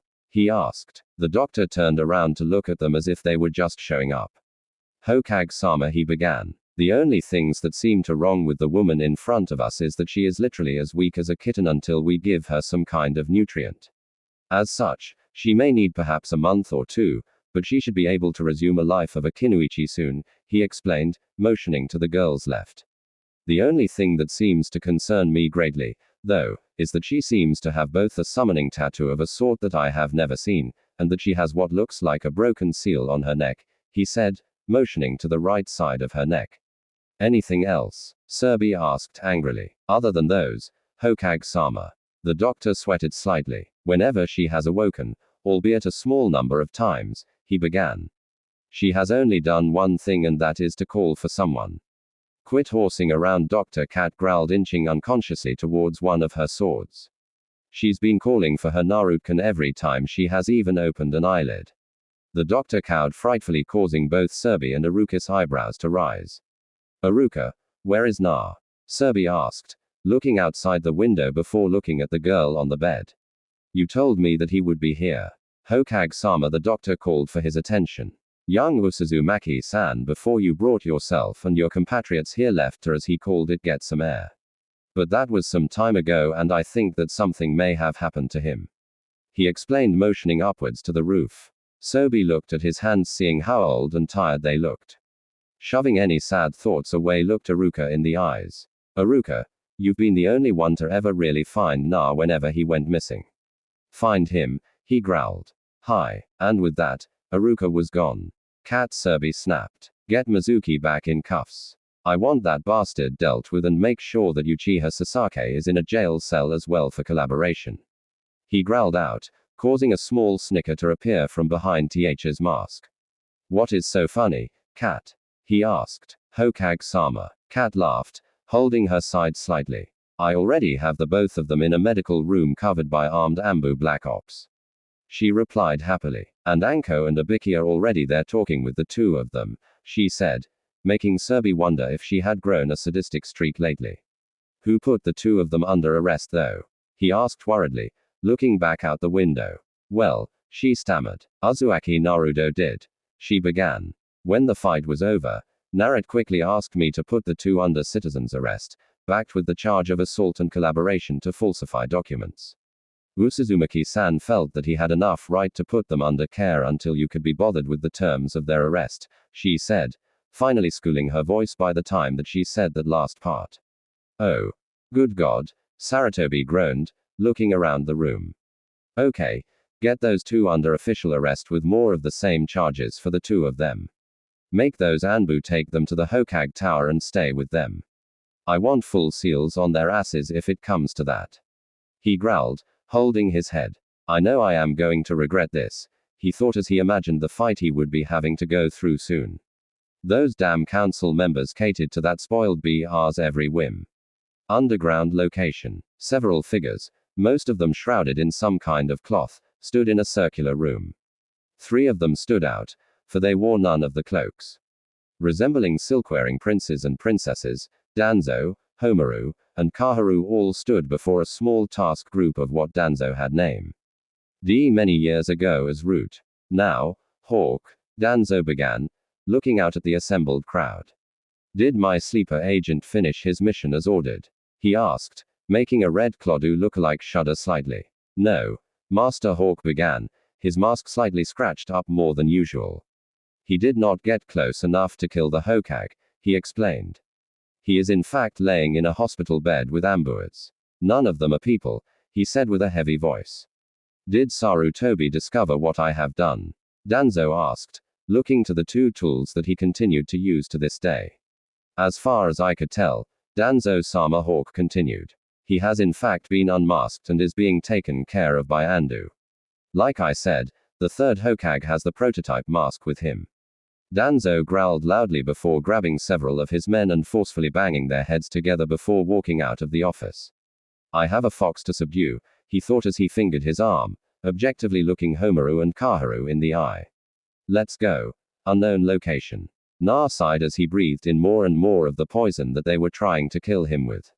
God, they need to get original if they want to kill me. He growled to himself. You know you need to get out of here, right? He heard the Kayabi growl. You're not doing that girl any good in here. Yes, I know that. Na frowned as he stared at the wall. But I want to find out who the hell is behind putting me in here, he explained, running his hands over his ankle bandages. And whatever they think that they could do to me, they will find that it's not so damn simple anymore. Remember, Na frowned as he heard his tenant suddenly become quiet. He could only sigh as he began to count the number of holes that seemed to be ejecting the many poisons in the air. Those thoughts were counted, however, with the noises of a lot of clinking noises, making it remind him oddly of a great big lock. Looking around, Naruto sighed as he saw a graying old man walk into the room, two other people behind him. One was an equally grey old woman who seemed to be needing help from the man beside her. But the other man was someone who confused him greatly. With his new bloodline, Na was able to tell that the man in front of him had several things wrong with him.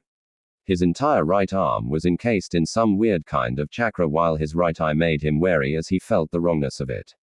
Tossing a grim smile on his face, Narat sighed before addressing the three old foggies. Is there something I can help you with? Or are you just keeping me here against my will for no reason? He asked, looking at the glazed eyes of the two older-looking people. Better yet, you can tell me who the hell you are. He growled, his temper getting the better of him slightly. Odo, calm down, Kalu, the man with the bandages began. We have much to discuss with you, he replied absently as he walked over to a bench that mysteriously showed itself. You can talk to my hand because last I checked, I was Naruto Uzumaki. Not Kaebi, Na grunted as he turned his back on the three.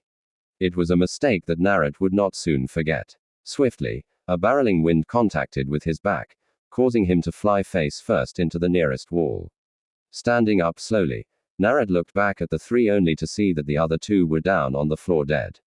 Seeing the man standing on his cane, however, did not make Naruto happy the least bit. Looking at the man, he frowned. What did you do to the old people, and why did you attack me? He shouted out, I am the root of this village, demon. The man growled out, I am Danzo. Remember that because that is the name you will be calling master for the rest of your pathetic life. Oh. Really? Na laughed. Last I checked, old man, was that I was the Kaebi container. He explained, and if you think that anyone will ever be able to make me call them master, you don't know me at all. He sighed, walking away from the man, only to be grabbed from behind, this time by a small tree clue. Streeter sprouting from the man's right arm. I don't think you understand, Kaebi. Danzo grunted as he looked at the blonde. You can't fight against me, he began. I have the bloodline of both the Sharing and of the first Hokage. You remember him, don't you? The one who nearly killed you and your former summoner. Danzo chuckled as he lifted Naruto higher. You don't stand a chance against me, Danzo. Na sighed as he seemed to draw into himself. Do you know what really pisses me off? He asked, looking the one-eyed man in the eye. And what's that? Danzo asked, his voice filled with arrogance. That the light, Na began, reaching his hands towards some of his seals on his belt. Hurts my eyes, he shouted, throwing several Kana and Sunbi into the lights above the room. The room instantly became dark, allowing Naruto to finally get free and have what he needed. Taking the immediate change of advantage, Naruto cut himself free from the branch and went on the attack, slicing anything that came into his vision as he clenched his visor in his hand, watching as Danzo attacked with whatever he had on him, which unfortunately for him was nothing but his chakra-covered tree branches and the chakra in his arms and eye, trying to cast genjutsu on stuff that he could not see due to the darkness. Naruto, however, was never hampered by the darkness. So, he quickly sliced off as much of Danzo's right arm as he could with only his cane standing behind him. Even now, Naruto smiled behind his own hand as he looked at the newly frightened man. You're easy to see with my eyes, Danzo. He began. Maybe you should have waited a couple more lifetimes before you tried to create your own bloodlines.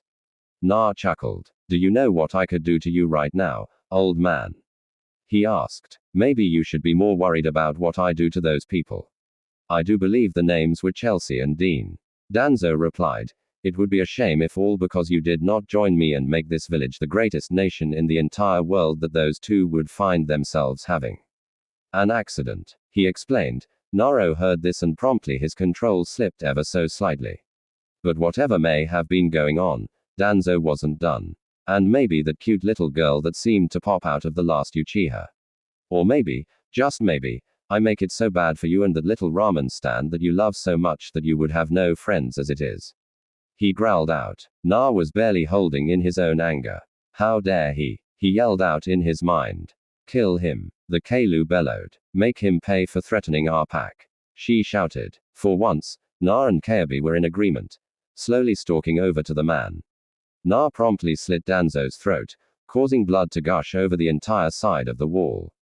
The blood quickly turned into water quickly. However, Na smiled as he looked around. Okay, Danzo, He smiled. Do you have any idea what happened on the night Kayabi attacked? He asked. I don't care why a demon attacks a village. A voice called out to him, making him smile. But since you said something, why don't you tell me, Kayabi? He called out. Tell me why you killed so many of this people's citizens, he asked angrily. Na simply laughed as he looked around the room, not detecting any kind of chakra from anyone. So, you're the same as everyone else, huh? He asked, clueless to what would have been this villager's worst mistake in the entire world, huh? He asked again, his thoughts going back to when he first met Kayabi. Flashback. Na was hanging upside down from a light pole as a ruthless mob attacked him. Beating him to the edge of death was just something that they thought would make them feel better. As he hung there, bleeding from numerous cuts and abrasions, he found himself slipping away from his body. All the pain in his body was slowly ebbing away. Is this what it will be like to die? He asked himself. Before he could find the answer, he found himself inside a small dank sewer. No sense of light coming from anywhere. As he looked around, he frowned. Great. Even in death, someone wants to with me, he shouted, slamming a fist into a nearby wall. As he pulled his hand back in anger, he looked down the hall, seeing a slightly glowing red light. Following the light, Na grabbed his hand and began to massage it. Entering the area where the light emanated, Narat was greeted with the sight of a large cage with the word seal on it. Darkness seemed to roll through the entire cage, often licking outwards of the bars. But as Naruto drew closer, hoping to understand further what the hell was going on, he was surprised to see that there was a rather large bed standing out amidst the darkness, causing Naruto to frown. But as he looked closer to the bed, he instantly felt drawn to it. Closer inspection caused Naruto's mind to short-circuit suddenly. On the bed was a very pretty and very woman. Red hair seemed to be cascading from her back. A pair of what looked to be a nice set of D-cups seemed to expand from her chest, making her seem slightly different than Naruto would have though. Long tanned arms and legs made Naruto think of a coiled snake, relatively calm until ready to strike. Looking at her, however, caused Naruto to have another problem. For as he looked, 9 long furry tails came out of her lower back before dropping off of the bed. Na promptly did the impossible once again. He fainted in his own mindscape. Flashback end. Even though Na did not really talk to the demon that time, Na went back purely on accident. But when he did, Naruto's Kayabi-chan told him everything he needed to know about why she attacked that night. Let me ask you something, Danzo. He began. What, Kayabi? Tell me, does it require a lot of an order to have a squad of Rutan to attack a den of demon foxes just so you can have your precious demons for your warmongering? Naruto asked, listening to the shattering of ice, or does the Hokage even know that you, Aramaru, and someone from the Uchiha clan killed Kayabi's maiden kits and thus casted a genjutsu on her only to have her attack the village? He asked. Naruto instantly got the results he required. Danzo appeared in Naruto's vision, his face emanating chakra as he glared at Naruto hatefully. You have no idea what I have done to make this village strong. The man growled, raising his cane to point it at the boy. Danzo, Naruto frowned, turning to look at him directly. Do you think that nearly causing this village to be destroyed gave you any chance of being strong?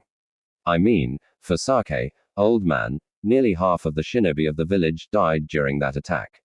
And yet here you are. Danzo growled. I offered to take you in when you were first born. Nobody came up for it. Now, as far as the third was concerned, you should have lived a normal life.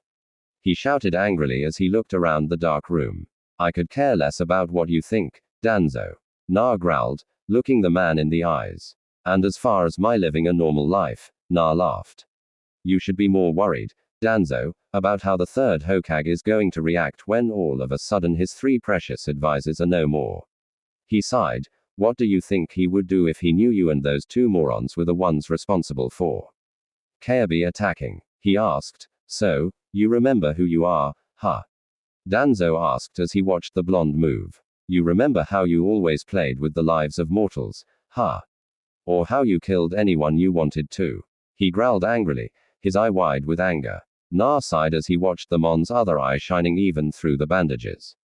Why don't you stop trying to control me, old man? Na groaned as he looked into the air. You just don't get it, do you? He asked. I'm not the Kayabi, he growled. I am who I am, and I always will be who I am. So stop trying to make me believe that I am something else. He shouted, blue chakra shooting off into the darkness. So I'm making you mad, huh? Danzo chuckled. I don't care what you may think, Fox. He said, his own face showing his irritation. You will be mine by the time this night is through. So old man, are you going to tell me why you keep calling me Kaebi anyways? Ha, Naruto said, staring at Danzo, hesitantly looking into his single regular eye. Why do you keep telling me that you want me anyways? He asked, bringing one of his hands up to his face angrily. Keilu, you just don't get it, do you? Danzo growled. You have no idea how long I have tried to have you as my own little weapon against the world. Do you know that I have had plans to collect you for so long it's not even funny, but the damn Serbi is too much of a buffoon. He believes that damn fourth Hokage sealed you. Hell, he even did it to a young boy. Danzo growled. I don't even know who was that boy's father or mother. He sighed. Food and Edidma no Jutsu. Na screamed, sending several bursts of wind at the man in front of him. The bursts hit Danzo in the chest, causing him to crash against the wall. The blonde could only sigh before he was hit across the face by a bandaged arm, knocking him across the room. I don't care about this supposed bloodline that you have, Kaebi. Danzo growled as he looked on from where Naruto had stood. I have a far more powerful bloodline thanks to Orochimaru and his experiments on me. He said, tearing the cloth from his right arm, revealing 6 eyes buried there, all of them containing the eyes of a sharing. Does someone have a sight issue? Na asked with a small laugh. What did you think that you would be making me have a shitload of fear seeing you with Mikudan cells and some Sharingan eyes? He sighed, brandishing several kanai in his hands. I don't care what you are or where you want to have me do, which I think I already have an idea of. He growled, stepping closer. I happen to like the way things are in the village. Na explained, sending out a burst of air bursting out of his mouth. Na smiled as this time he seen the end of where Danzo was going. Throwing several sunbi, Na quickly went through some hand seals. Kage sunban no jutsu, he shouted, creating over 30 sunbi needles from just one. But Na was not done. Food and Rapusho no Hishi, he shouted. Suddenly those sunbi sped up along with the push of the wind. Na sighed as he looked at the pin cushion of another object. Suddenly, however, Na could not stop himself from being kicked in the stomach and slammed into another wall. So, running is all you're good at, old man? He asked. Why don't you just fight me fair and square, old man? He growled. After all, you're not afraid of a little old genin, are you? He laughed, only to receive a kick to the face. Danzo glared at him as he stood there. You have no idea who I am. Yeah, Naruto laughed, whipping some blood from his lip. Actually, I do, he smiled, blood showing on his teeth. You're Danzo, the great and former captain of Konoha's Anbu, went from Shunin right to that position.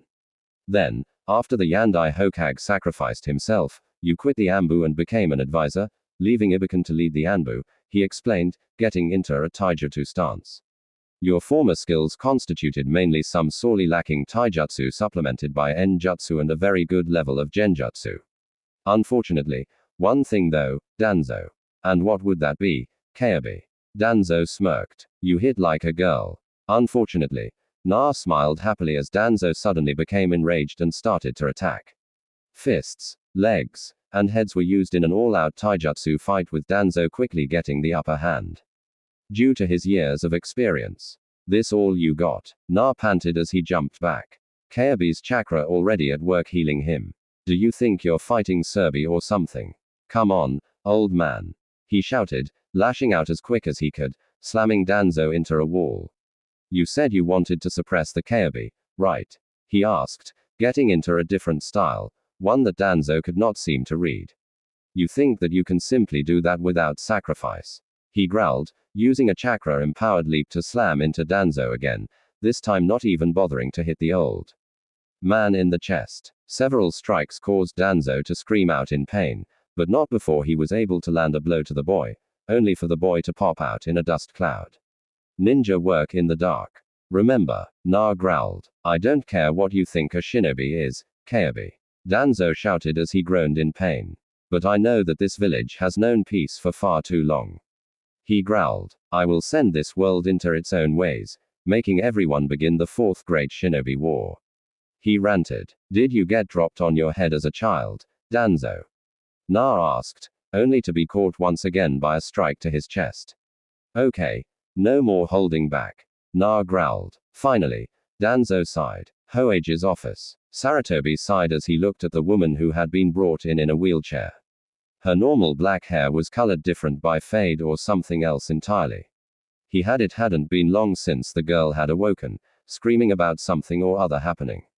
Looking at the way her face seemed to glow underneath her hair made Serbi think about her possibly being part of the Uchiha clan, but discontinued that due to what could possibly happen if that was let out. Everything about the girl screamed something Serbi had not seen in many years. A sense of hopelessness that Serbi had not thought about since Itachi was sent to kill the Uchiha clan by his own advisors. Looking closer, he could barely tell if she was even awake. But Iruka and Kat had told him both that she was indeed awake. Hokage-sama, Kat called from the corner of the office. We have not been able to find young Uzumaki-san. She explained. I have been sending my entire company of Anbu out looking for him, but we have found no trace of him. Of course, you won't find him. The voice called out from the wheelchair. Saratobi and Iruka were both shocked to see the girl looking at them now, a sort of orange and blue pair of Yes, looking deep into them. Saratobi could barely force himself to look away from the girl, while Iruka could barely stand against the stare she bore on the both of them. And why is that? Miss Cat growled, moving toward her, only to have the Hokage stare at her and shake his head. Why would you think that we won't find him? Serbi asked. I have my best sensor-type shinobi in the village now looking for him. He explained. Oh, give me a break. The little girl laughed. You're trying to sense him by his chakra? She asked. Just how long have I been ingested? What do you mean ingested? Iruka asked. I have never heard of this kind of thing happening to a shinobi of the village. That's because Iruka Shirobi said, his mouth wide open in shock. You wouldn't find it in any records, he explained. If my memory hasn't gone completely batty, he began. Then the Uchiha had a strict way of doing things back in the day of Matera. He said, leaning back into his seat. God, it's been so long since I have heard of that imprisonment technique. He whispered to himself. Who condemned you, young one? He asked. My name ya old Kaiga. The girl growled. Is Amiko in Tsushima? She growled, her eyes flaring in anger. And if someone asks me why my eyes are the way they are, I will seriously jump out of this chair and strangle them. She growled. Okay, Iruka said as he looked at the girl in front of him. He saw an after image just slightly of a certain blonde knucklehead sitting in her place. May I ask though, who imprisoned you inside Sasake Uchi? He asked. Why don't you ask his father?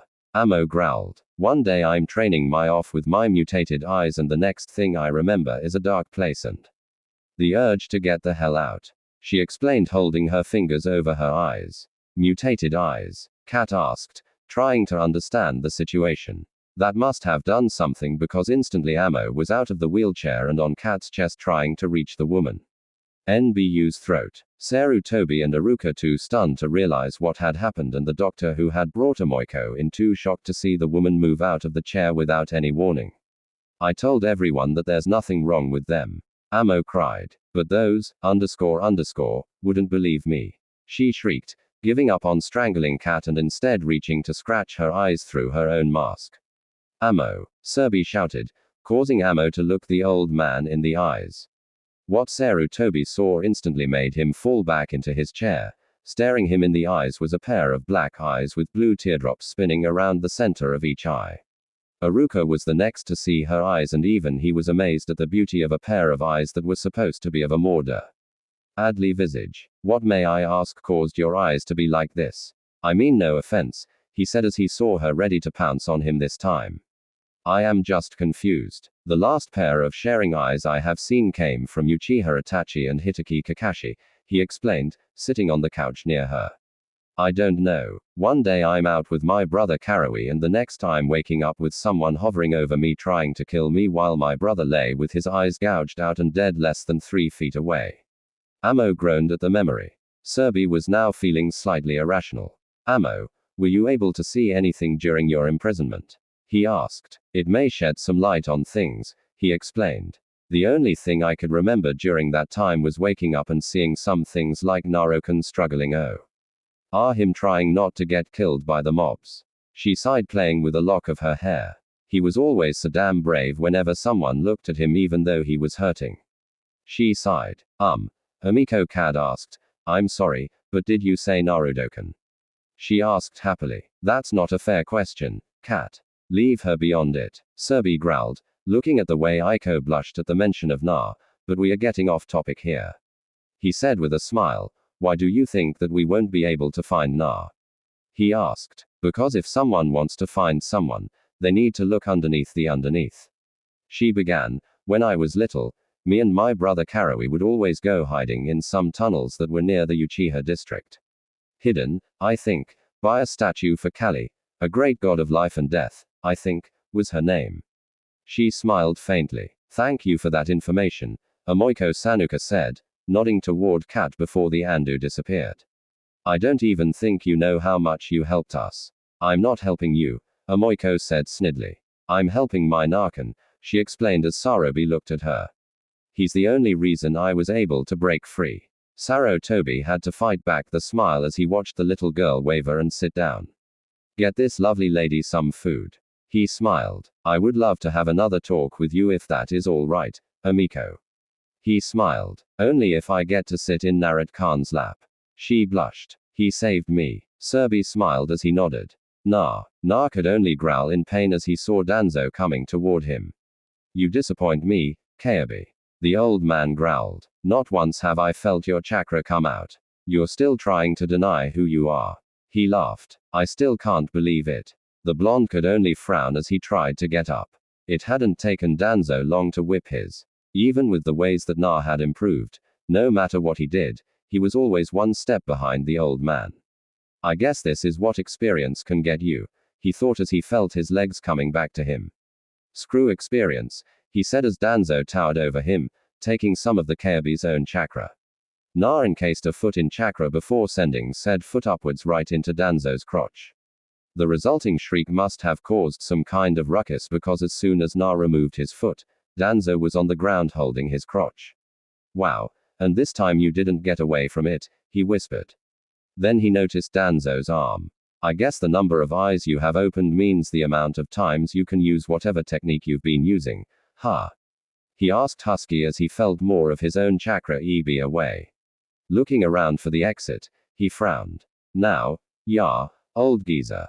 Tell me how the hell to get out of here. He ordered. You're not getting out of here, Kayabi. Danzo groaned, trying to stand up. I told you already, he began as he glared at the blonde angrily. I am going to make you submit before the night is through. And as I told you, Danzo trademark. I don't submit to anyone, Narad growled, sending a sidekick into a hook kick right into Danzo, who was still trying to stand. I am my own shinobi. He leered. I am also only the container of the Kayabi. The Yandai Hokage chose me as the container on October 10th. So why don't you go find some X-lax to get rid of that pineapple shoved up your he asked angrily. You don't even know who you're fighting. Danzo growled. I hate repeating myself, Danzo. Narad growled, getting into his taijutsu style, even if it was shaky from all the fighting that the two had been doing. I know who you are. I also know that you're rude and are looking on, ready to kill me if I win. He laughed, standing up straight. Even if I don't win, Geezer smiled. You won't be the same man ever again. Root, Danzo shouted, causing Naro to stare in shock as 10 ambu-looking figures appeared out of the shadows, right where had been seeing them. Kill Kalobi, Danzo shouted as he pointed at quickly pulled more chakra. Potent chakra charged itself into his whole arm, this time causing it to glow red mixed with some blue. He slammed it into Danzo just as the man turned around on his knees and threw a concealed cane at him, hitting him in the stomach. But on the other hand, had much more accurate aim. His punch hit Danzo right in the chest, just below the heart, causing some kind of short red chakra explosion that blew Naro back. Damn, I've been had, he shouted as he looked at the rest of the group of shinobi, his body racked with more pie. Looking down at his hand, Narad visibly held in the pain that was coursing through his entire arm. Pasting a smile on his face despite the pain, Naruto was finally able to flex his hand and stand up. Note to self, he thought to himself with a cry. Find out what the hell I just did, he began. And never do it again. Looking up at the root, however, caused Na to frown. So, you guys are wanting to get in on this, too? He asked, watching the root walking toward him. I guess the more the merrier, he said, drawing chakra from deep within. I'm sorry for drawing so much from you, HQ-chan. He thought as he looked at his opponents. Then he realized that one of the men was dead on the ground, being in perfect line with Danzo's chest wound. Okay, that was unexpected, he said as he finally stopped wobbling with vertigo. Hoage's office. Saratobi looked out at the village he commanded. He's out there somewhere, he thought as he looked around in areas that the blonde had always frequented. But as he looked around, he could not even hope to see the blonde-haired child wearing orange as he did one prank after the other. Turning around, he saw a cat and Aruka walk into the office. Any word on Na? He asked. Nothing. Aruka began as he looked around the office. All Ambu available or looking around where Aiko said there was an entrance, but the Kali statue that she described had been destroyed, so it was remarkably hard to find. He explained. Well, 20 years can do that to a statue. Serbi laughed, causing both of them to stare at him in wonder. Amiko in Tsushima born, he sighed, flipping through some old-looking notes on his desk. According to these records, the little girl in there is older than both of you. She was born 23 years before Kayabe attacked, he explained, causing both Aruka and Kat to cough and sweat drop. Are you telling me that she's 36 years old? Aruka asked. She should be a Junin, not an academy student. He coughed, seeming to dare the Hokage to be wrong. She wasn't an academy student. Or Serbi said, handing over the file he held to the Chunin.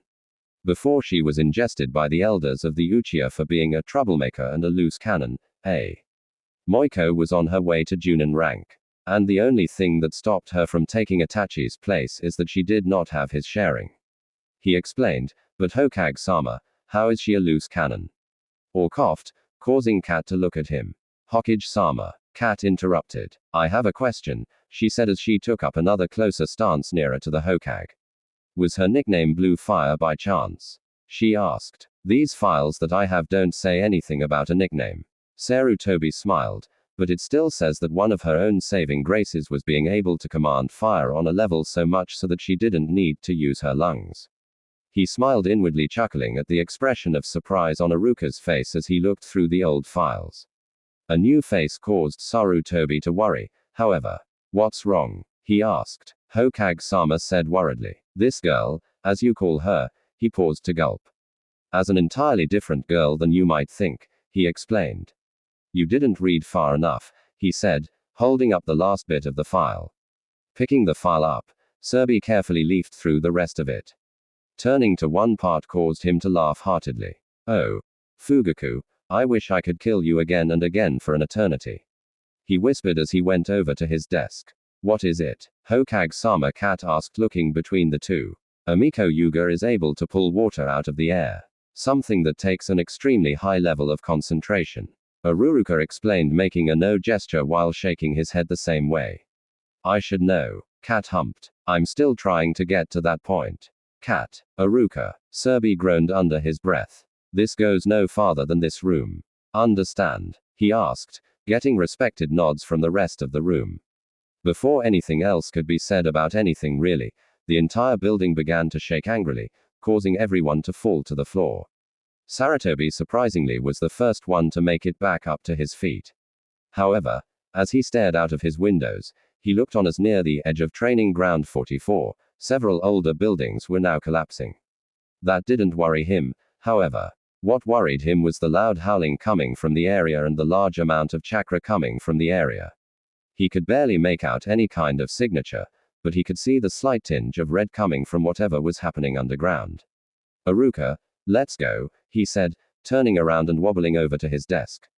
Unsealing a small bundle under a disguised stack of papers, he turned to Kat. Get you and your squad over there on the double. I don't care what the hell they were doing, but get them there. He said snidely, taking a long look at the paperwork at his desk.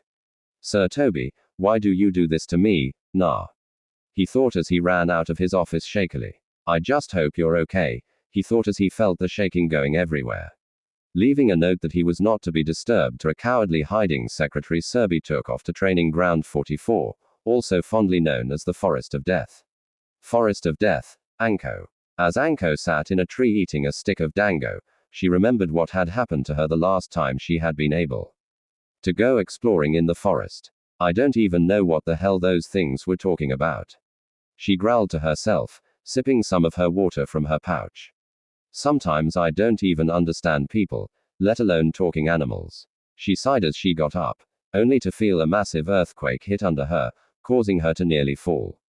Only by sheer luck was she able to launch a shadow snake technique to glue to the branch above her. What the hell, she thought, trying to feel what was causing all the shaking and moving. She tried to feel any kind of chakra coming from nearby, but felt nothing.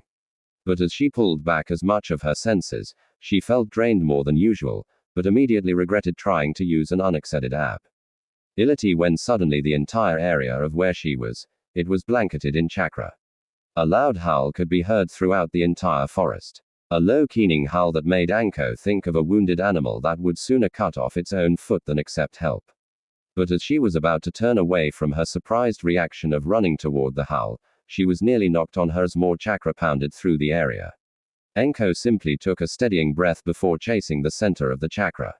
Whatever the hell is going on, she thought as she swung from the branches once again, unable to trust the ground or even standing on branches as the entire area seemed to shake. Forest of Death, deeper reaches, Onakashi-sama. A shrill voice called out, striking the entire area, causing everything to be alert. We found him, the voice called out. Several things happened at once. The entire area that the voice called in was blanketed with the chakra, alerting several more of the creatures that were intended. In that same instance, after the blanket of chakra hit, nearly 20 metallic gray creatures appeared at the source of the voice. A lone silver and blue-colored creature, just like the rest of her kind. Sherry-eye. A deep voice called out in a growl. The crowd instantly parted, allowing one single panther to enter the group and stand at its front. You say that you and your squad have found our future summoner? The creature asked, his silvery eyes seemingly staring into the female panther's eyes. Yes, my lord, Sherry-eye began, bowing on her front paws slightly. This chakra that blankets the entire forest land is in fact his. She groaned as another wave arrived. I know there will be questions, Onakashi-sama, she began, her tail swishing behind her. But we must hurry. The boy is injured badly, she yelled, her nails now clicking onto the ground in agitation. Obinaru, the newly revealed Onakashi began as he turned around, nearly smashing his tail into Sherry-eye.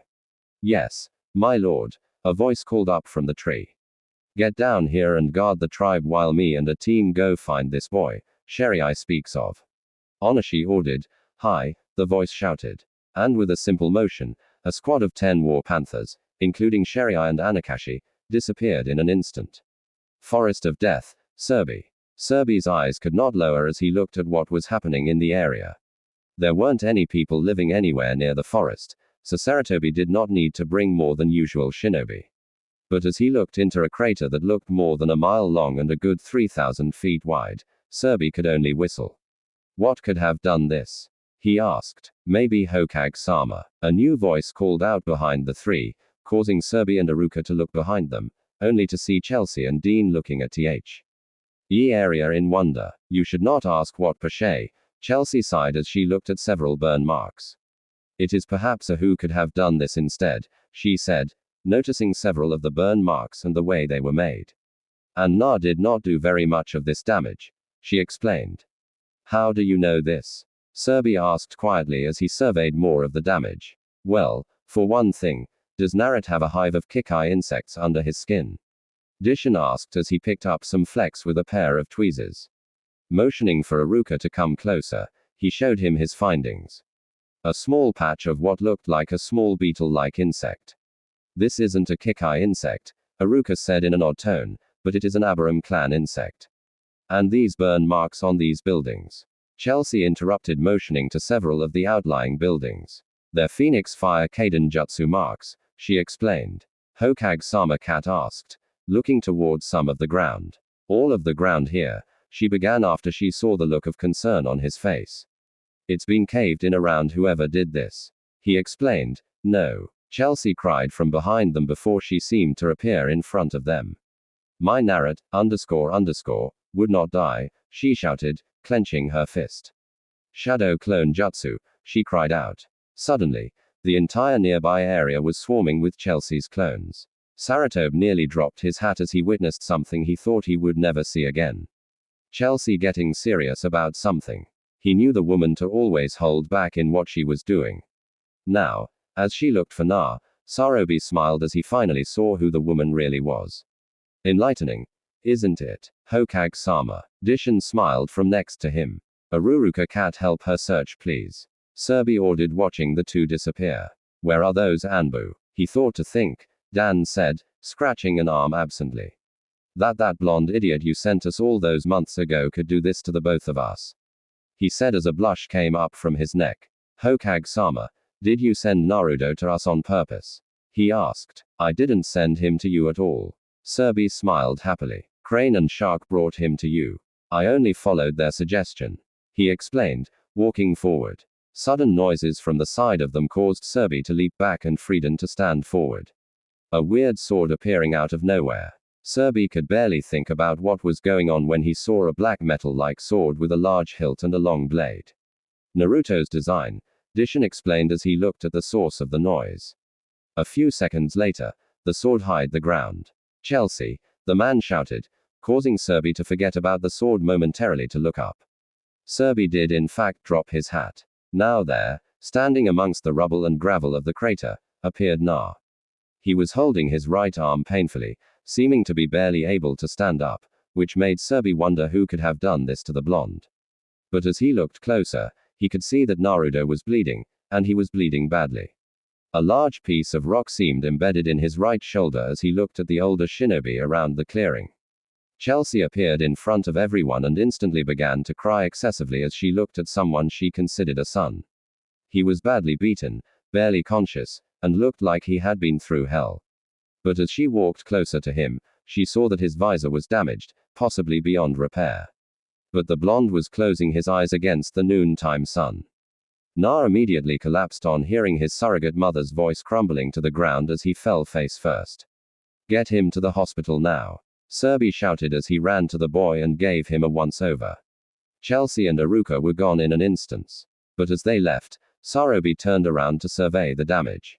This is going to take a while to repair. Dishon sighed at Serbi's side. Didn't one of the council members want to turn this area into a hotel district of something? He asked. I don't understand why the village doesn't just try to live in this area. I mean, the forest is a beautiful place. He smiled. Deskin. Sarutobi chuckled. You and Chelsea wouldn't be the only ones to think so. He said, looking up toward the tree line. There, standing amongst the trees stood a shocked and worried Anko. He was sent to the hospital. Anko, go and check on him if you'd like, he called out, getting only a nod from the trench coat wearing Junin. But before Sarutobi could continue to talk to Dan, he felt something approaching. Turning back towards Anko, he saw that she was on the ground, panting slightly as she looked into the forest. Looking up to where she was staring at in such fear, Serbi had to fight back the urge to grab some caniron. Tell Dan to grab his blade, with a shink of it leaving the ground. Serbi looked to see Deshon standing there with his weapon at a position that said, come on with me. Standing near the forest floor were 10 sets of silver cold eyes, all looking at the scene before them. One of the pairs came into view at the edge of the forest, causing Serbi to look on in shock and wonder. The creature was what looked like an oversized panther, but there were a lot of changes to the creature. Gray spikes seemed to cover the body while plates of hardened scales covered underneath. What made Sarobi look at the creature in awe was the creature's eyes. They're so much like Naruto's, he thought as he watched the creature move towards Anko. Oh. Don't scream, little snakeling, the creature said as he leaned down to where Anko was trying to crawl away.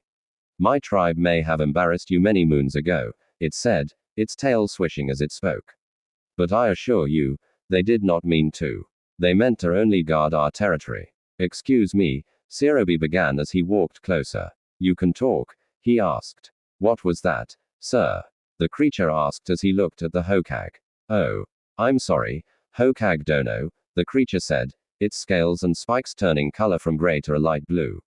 I cannot hear you from over here, he said, jumping over Anko before turning back toward her. If you'd like, my tribe members will talk to you about some things, the creature said as he looked back to Serby and jumped over the fence, startling both Serby and Dean alike. The creature landed gracefully over the fence and promptly turned towards Serby and sat, causing Serby to sweat drop. Well, now that little problem has been taken care of, the creature chuckled. You were saying Hokage-sama, I was just concerned you were able to talk. Sarutobi stuttered, but the sheer fact that you stand as tall as Dean here and was even nice to one of my own shinobi is enough to want to get to know you more. Serby smiled. Well, I am afraid I cannot stay long, the creature said, bowing down lightly to look the Hokage in the eye. I am unable to stay in much sunlight. I can understand that. Sarutobi chuckled, causing the creature to bristle. How do you know so much about me and my kind, Hokage-san? The creature ordered hesitantly. Not your kind, Panther-san. My kind are the War Panther tribe. The creature growled. Panthers are normal and have no real voice. My name Hokage Dono is Onakashi, he explained. Oh, Sarutobi coughed. I apologize, Onakashi-sama, he said, watching the panther's scales and spikes return to the better L-looking light blue color. But it is not your tribe, but your eyes, he explained. I have a shinobi that has the exact eyes that you do, only slightly different being that he has two types of chakra in his body. His eyes seem to reflect it. Are you meaning the boy that the one who smells like fish and the female that smells like burning lilacs took away? Onashi asked hesitantly. Why? Why, yes, it was him. Sarutobi began visibly sweating as the War Panther's scales turned to a light red color. Tribe, Onakashi ordered with a bellow. Suddenly, the entire area on the other side of the fence was shown to Norve have 9 more War Panthers smaller than O. Nakashi, which made Serby believe that he was their prime war chief. Someone heard the one sherry I brought to us, he growled before turning to Serby. Where did the shined one appear at? He asked. Narat. Serby asked if that is the one you speak of. Onashi nodded. He came out of that rubble over there wounded badly, Dessen said as he pointed toward the rubble. Go. Onakashi growled, his coloring changing back to a deeper color of blue. In an instant, all of the War Panthers on the other side of the fence were near the rubble, sniffing and scanning. Until they saw what they sought. Wait, Dessen gulped, catching Onakashi's gaze. Are you sending them down there to find out what happened? He asked, getting a nod from the W Panther. Then can I go with them? I could help with things. He asked. You cared for the shined one. I can smell his scent on you. Onashi sniffed. Suddenly, Onakashi lashed out and bit Dan on his shoulder, alerting both Anko and Serby to station. After letting go, the creature began to lick the wound through the shoulder, which eased both of them, along with making Dean drowsy slightly, but shook his head to stop himself from falling over. Now, you may go with them, but be aware that seal on your shoulder is only temporary. It will allow you to send messages to me and my kind from a far distance, and allow the same force with you, the creature explained. Its head hung low. Dan was soon among the pack as they walked through the rubble, digging every once in a while to clear more rubble. Soon, the small pack of explorers were out of sight. I can trust that everything will be all right, Onakashi-sama. Serby asked worriedly as he looked over at the head War Panther. I assure you, Hokage Dono, Onakashi said as he clicked some of his hind claws. I sent the rest of my tribe after any of the bodies.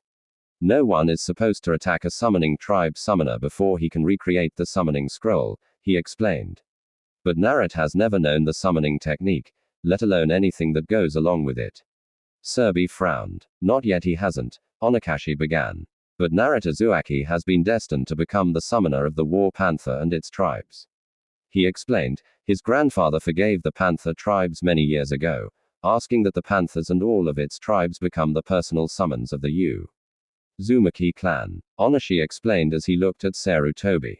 Serby could only try to hold back his shock.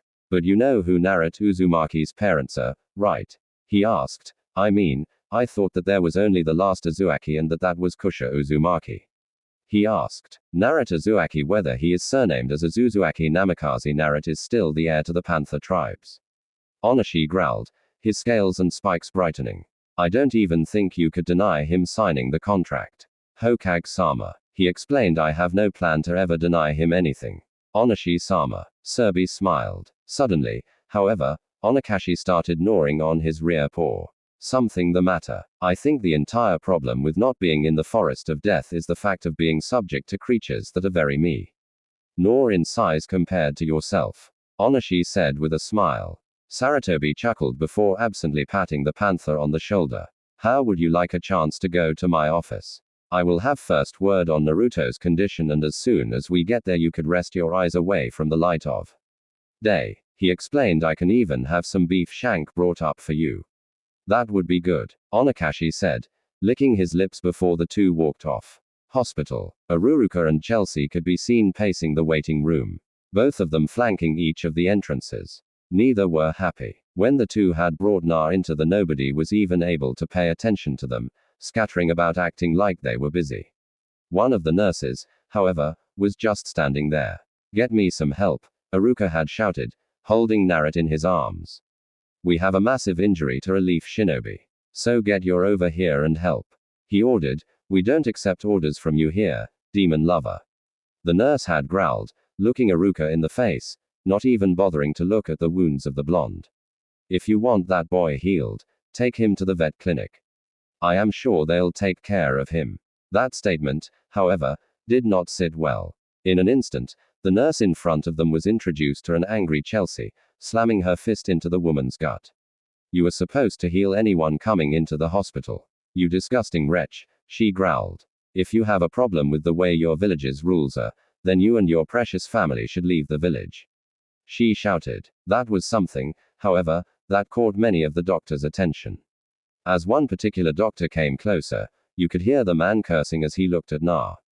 Drive for Rashima, Aruka shouted, looking happily at Naruto's personal doctor. He got hurt again, he explained, gesturing to the bundle in his arms. Na had quickly been examined. Going into immediate surgery was something that Aruka had never had to worry about with Na. Thanks to the boy's tenant, the boy was always out of the hospital, one way or another.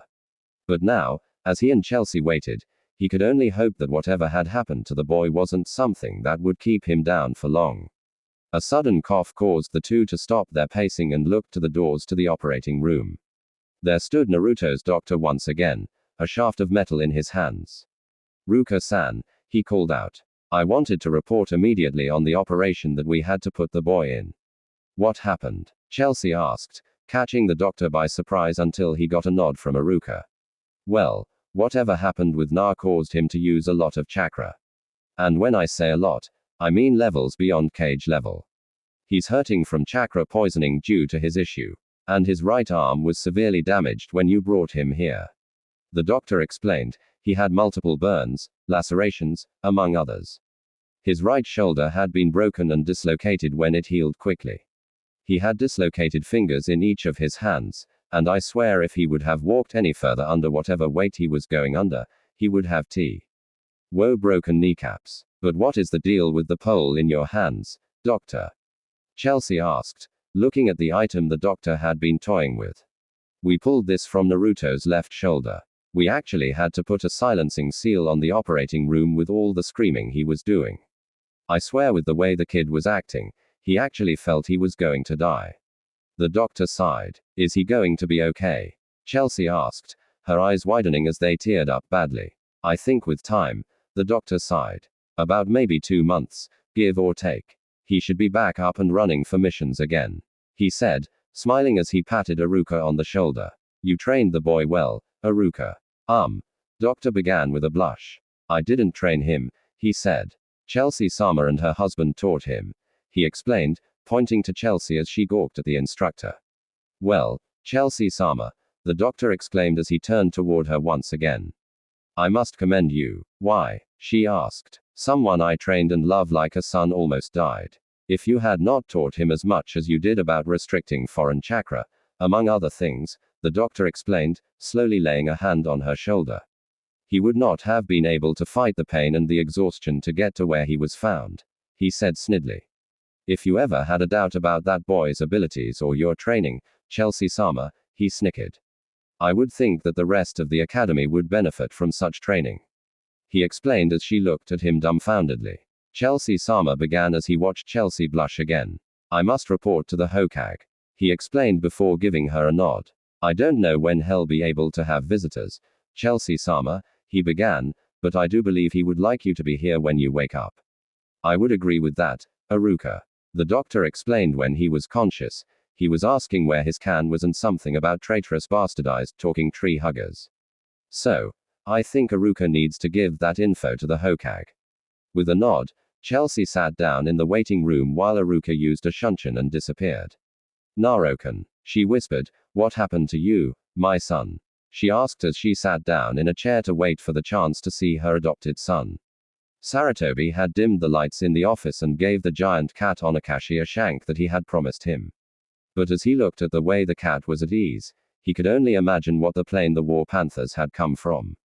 But before he could do anything to find out, Serbi saw Aruka appear at his door, looking crestfallen as he appeared, not yet noticing the giant cat near his couch.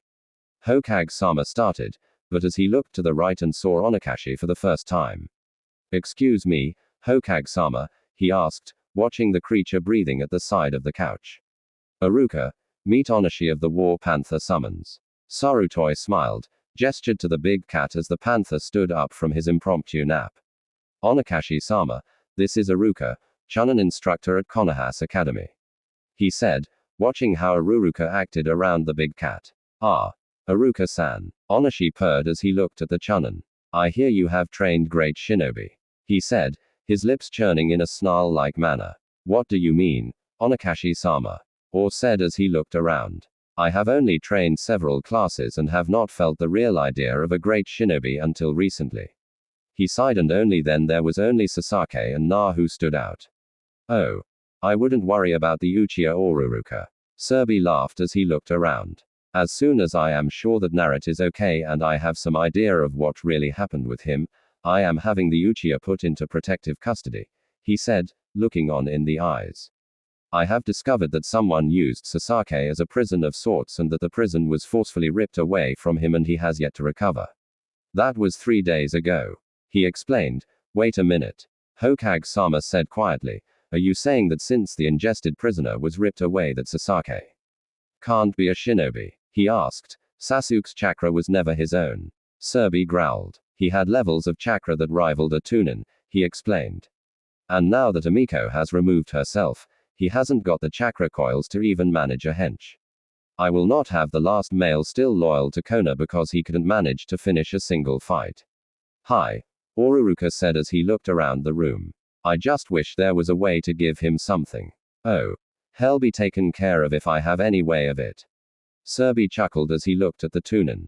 So, how is our favorite little Gaki? He asked. Well, according to our lowly doctor, he should be dead.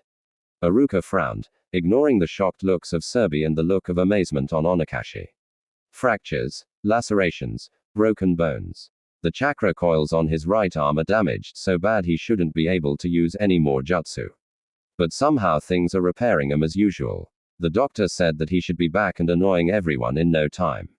Not my choice of words, he explained, holding his hands up defensively as Onakashi growled at him. Okay, Sarobi groaned, worried about what would happen next. Did you give him his headband?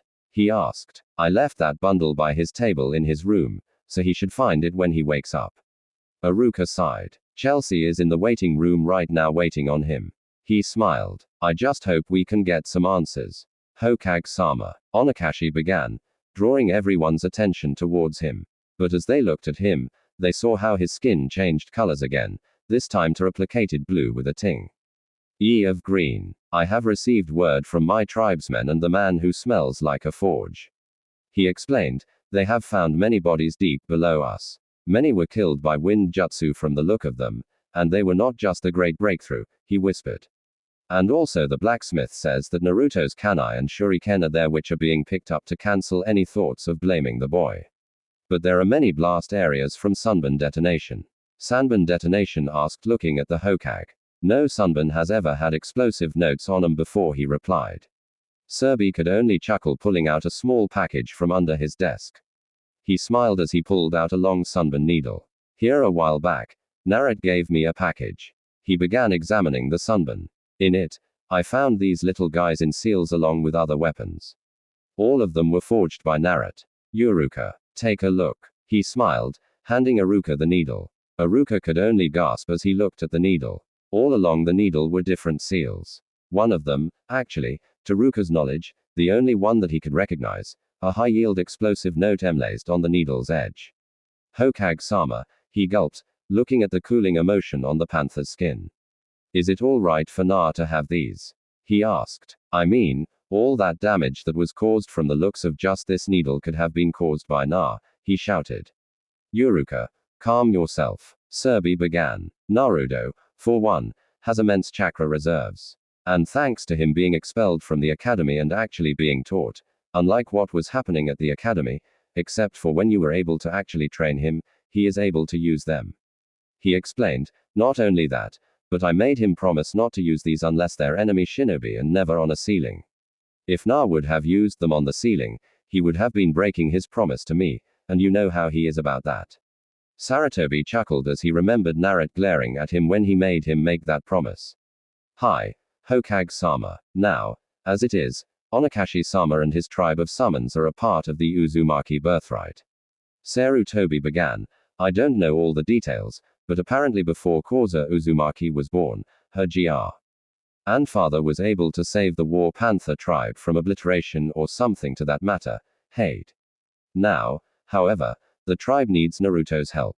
If he could find a summon scroll and is able to send them to their domain once again, then Naruto would be able to gain their tribe as a summon.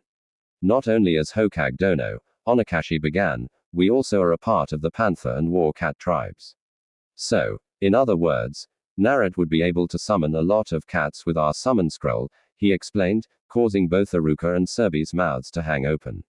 So, you're saying that Naruto Uzumaki would have control of the entire cat species? Yuruka asked dumbly, hoping he wouldn't anger the giant cat. I said that he would have a lot of cats to summon, but not when he hasn't earned their trust. The cat explained, he has already gained my trust through his actions and with his heart.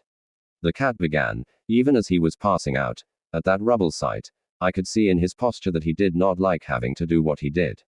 Onakashi said as he lashed his tail slightly. Sarobi could only smile as he watched the cat. Now you say that he's in bad shape. Aruka, he asked, getting a nod from the Tunin. The doctor wasn't exactly exact about his status since Chelsea-san was there and we all know how she gets about her Naruto. Training ground. Amiko Uchiha, now known as Aiko in Tsushima's Aruma after who her mother had initially married. She had originally come to Training Ground 32 to see what had happened to her special tree, something that her and her brother had named a large oak that was split and had grown in 3 different directions. Looking down at a nearby stream, she could only smile at how she was looking.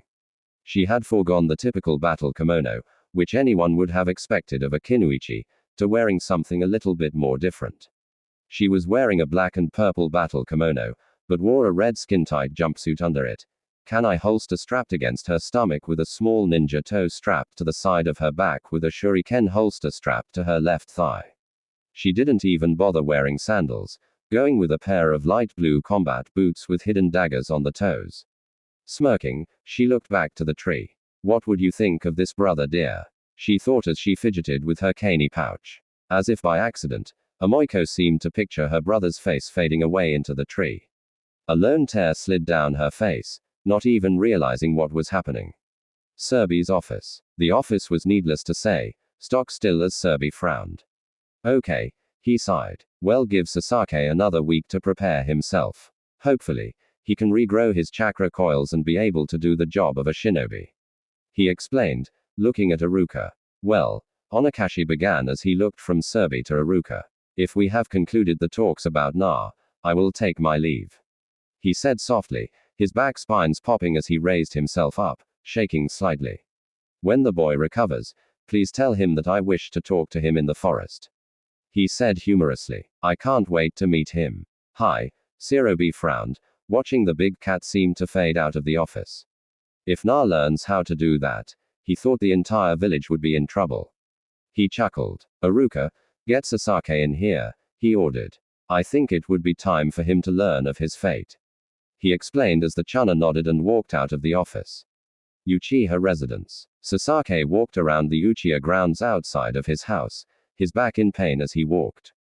Damn that bitch, he snarled, his fists clenching angrily. If she would have stayed put in her prison, none of this idiocy would have happened. His eyes scrolled to an area of the grounds where a small patch of grass appeared to be disturbed. His eyes, however, were moved away from the grass instantly as he felt someone walking into the grounds.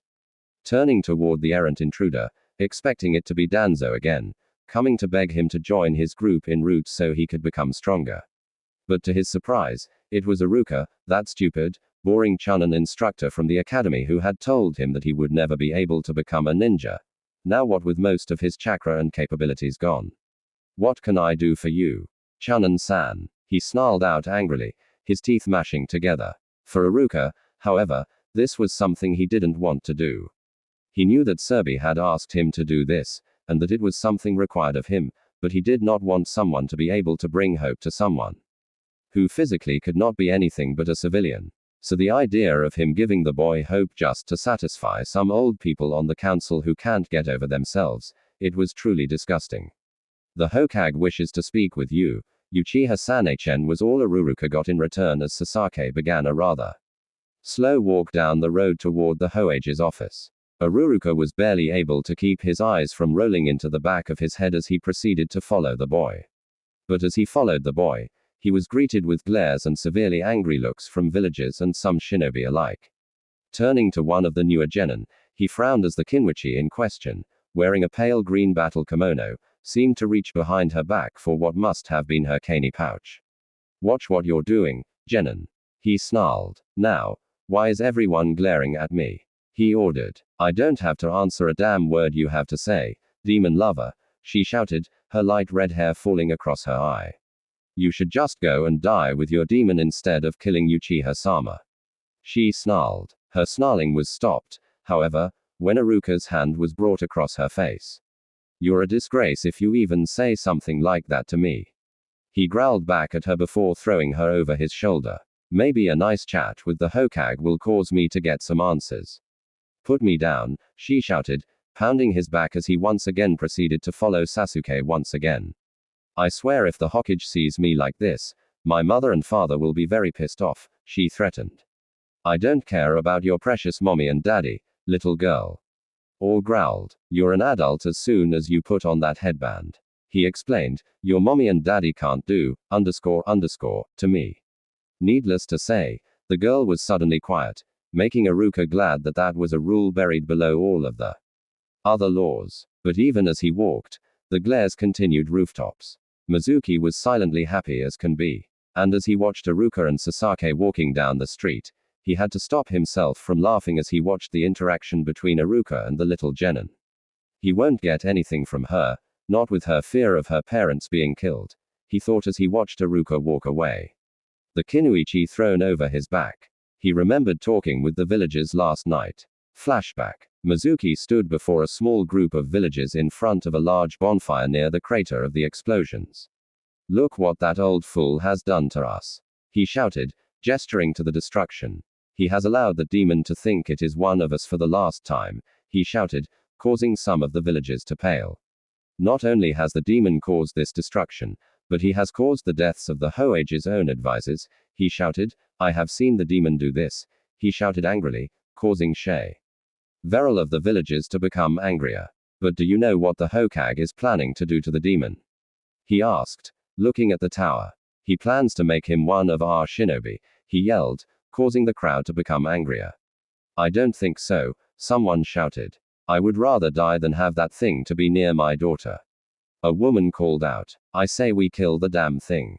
It won't be that easy. Mizuki called out, causing the crowd to step back. The demon has started already to cast its human shell and has bewitched several of my colleagues as well as the Hokage and much of his staff. He lies. Someone shouted out, causing everyone to look toward the back and causing Mizuki to sneer. For standing in front of him was Morimino Ibiki. Mizuki trademark. The aged interrogator smiled. You're under arrest for the crime of creating civil unrest. He laughed, causing Mizuki to chuckle finally. Oh. Only if you can catch me. Ibiki, __, Mizuki laughed. Oh. Are you telling me that you're a clone, too? Becky laughed, causing many to sweet drop. But then again, if you hadn't noticed, we've already caught the rest of your clones. Mizuki was now pissed. But seeing as how his job was already done, he smiled at the interrogator before using Shanshan to G.A. away from him. Flashback end. Mizuki knew that the Int division was on the lookout for him.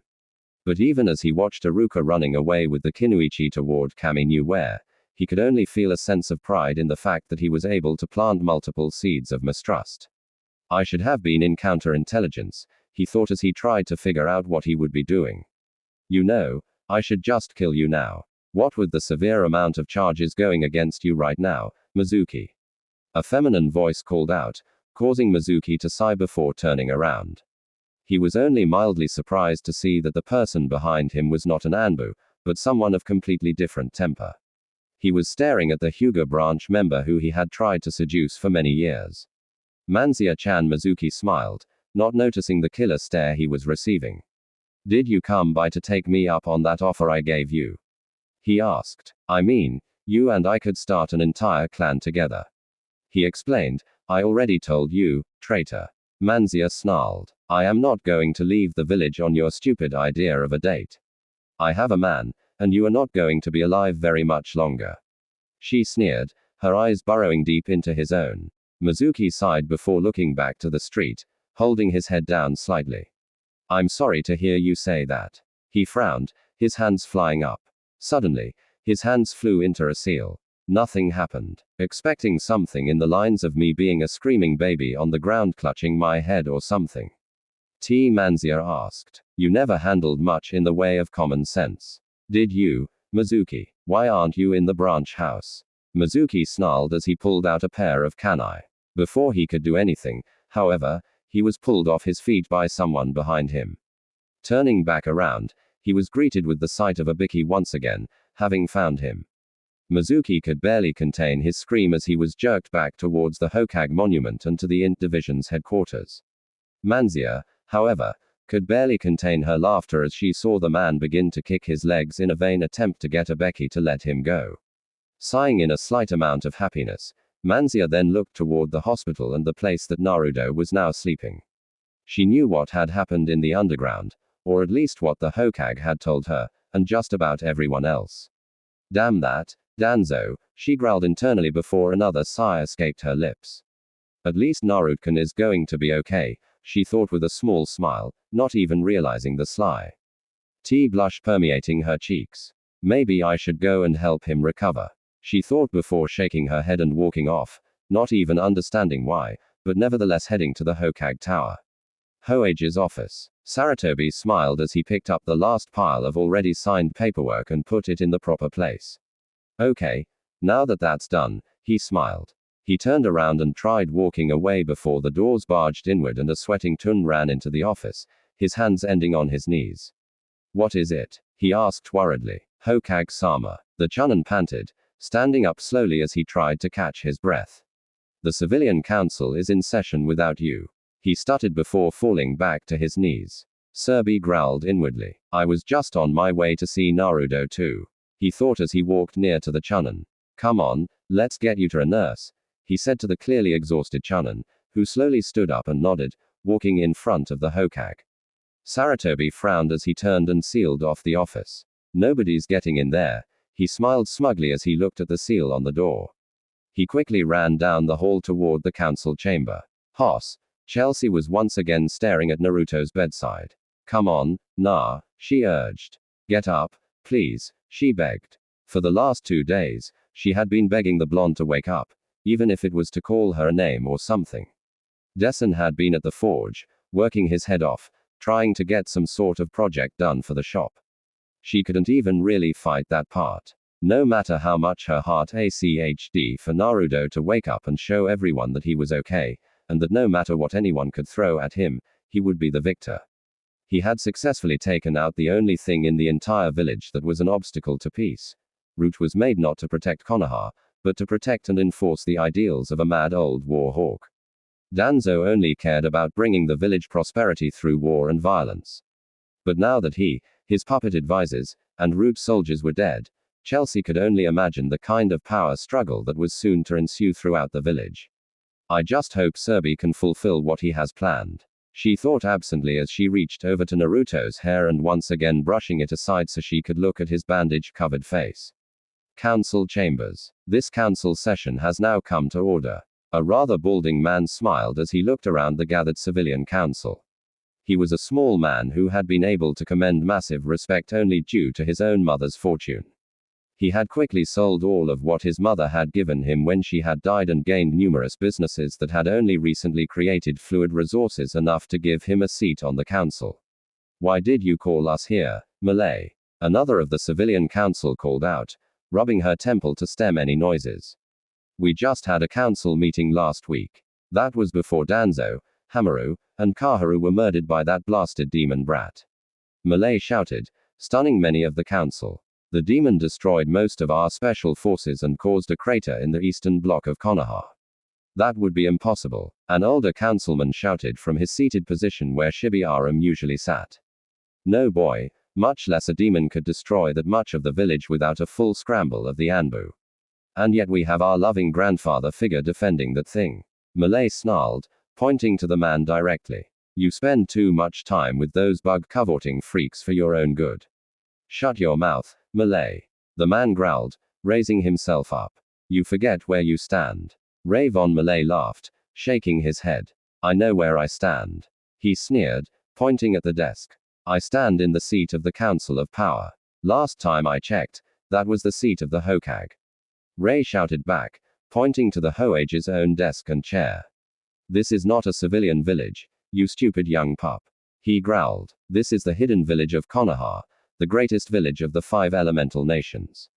He explained, this hidden village, you so call it, is a fallen corpse of what it was ever since that stupid Yandai Hokage sealed the Kyuubi Inst. Ad of killing it. Malay shouted, every single clan in this entire village should be casted out of here and sold as slave labor for us. He laughed. And what do you suggest we do about the people who would destroy the village? Mal. An elderly voice called out from behind him, causing Malay to sweat ever so slightly. He gulped before turning around and gasped. For in front of him stood the Hokage in his robes and hat, a very serious look upon his face as he stared at Malay. I asked you a question, civilian council member of a shinobi hidden village. Serbi snarled, barely holding in his anger as he looked at the rest of the council.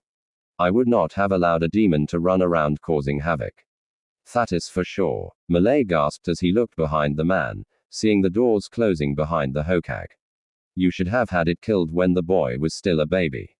Like my father wanted to happen. We wouldn't be in this mess if you did. He growled. Oh. And what mess would that be? Seiroi asked quizzically as he looked around the room, watching Ray once again as the elderly man rubbed the bridge of his nose. I know you already know what that demon did to the Western Bloc. Malay snarled. I know of only one thing happening to the Western Bloc. Serbi began. And last I checked, the information about what happened has not even been made public, much less to this council. He sighed. As it is, it was dealing with a shinobi of this village. So you Malay have no say in the matter. Now why did this council become convened without my knowledge? He asked. We the council are moving to demand that boy's miserable existence. The woman councillor growled. You have protected him for too damn long. You people cannot even see a boy instead. All you see is a damn beast. A disembodied voice called out amongst them. Every one of the councillors looked around, anger in their faces at being called out as such. Don't bother finding me since I am not really that important. The voice sighed. You civilians need to learn your place. After all, listening to you all bicker and about Danzo and his stooges getting killed has sent you all looking to take their places. It snarled. At this point, Serbi realized who it was, and all he could do was smile. You really know how to stir, up, don't you, my friend? He thought as his smile deepened. I know this is short for me, but I wanted to get this chappy out to my fans and readers. I am not giving up on any of my stories and I'm in fact on the way to finishing up another of Usuzugan, but had to rewrite it. We'll be updating the others. So guys, what do you think about this Naruto story? Tell me your opinion in the comments. And if you want more Naruto what if stories, make sure to subscribe to Universe of Naruto. Thanks for watching.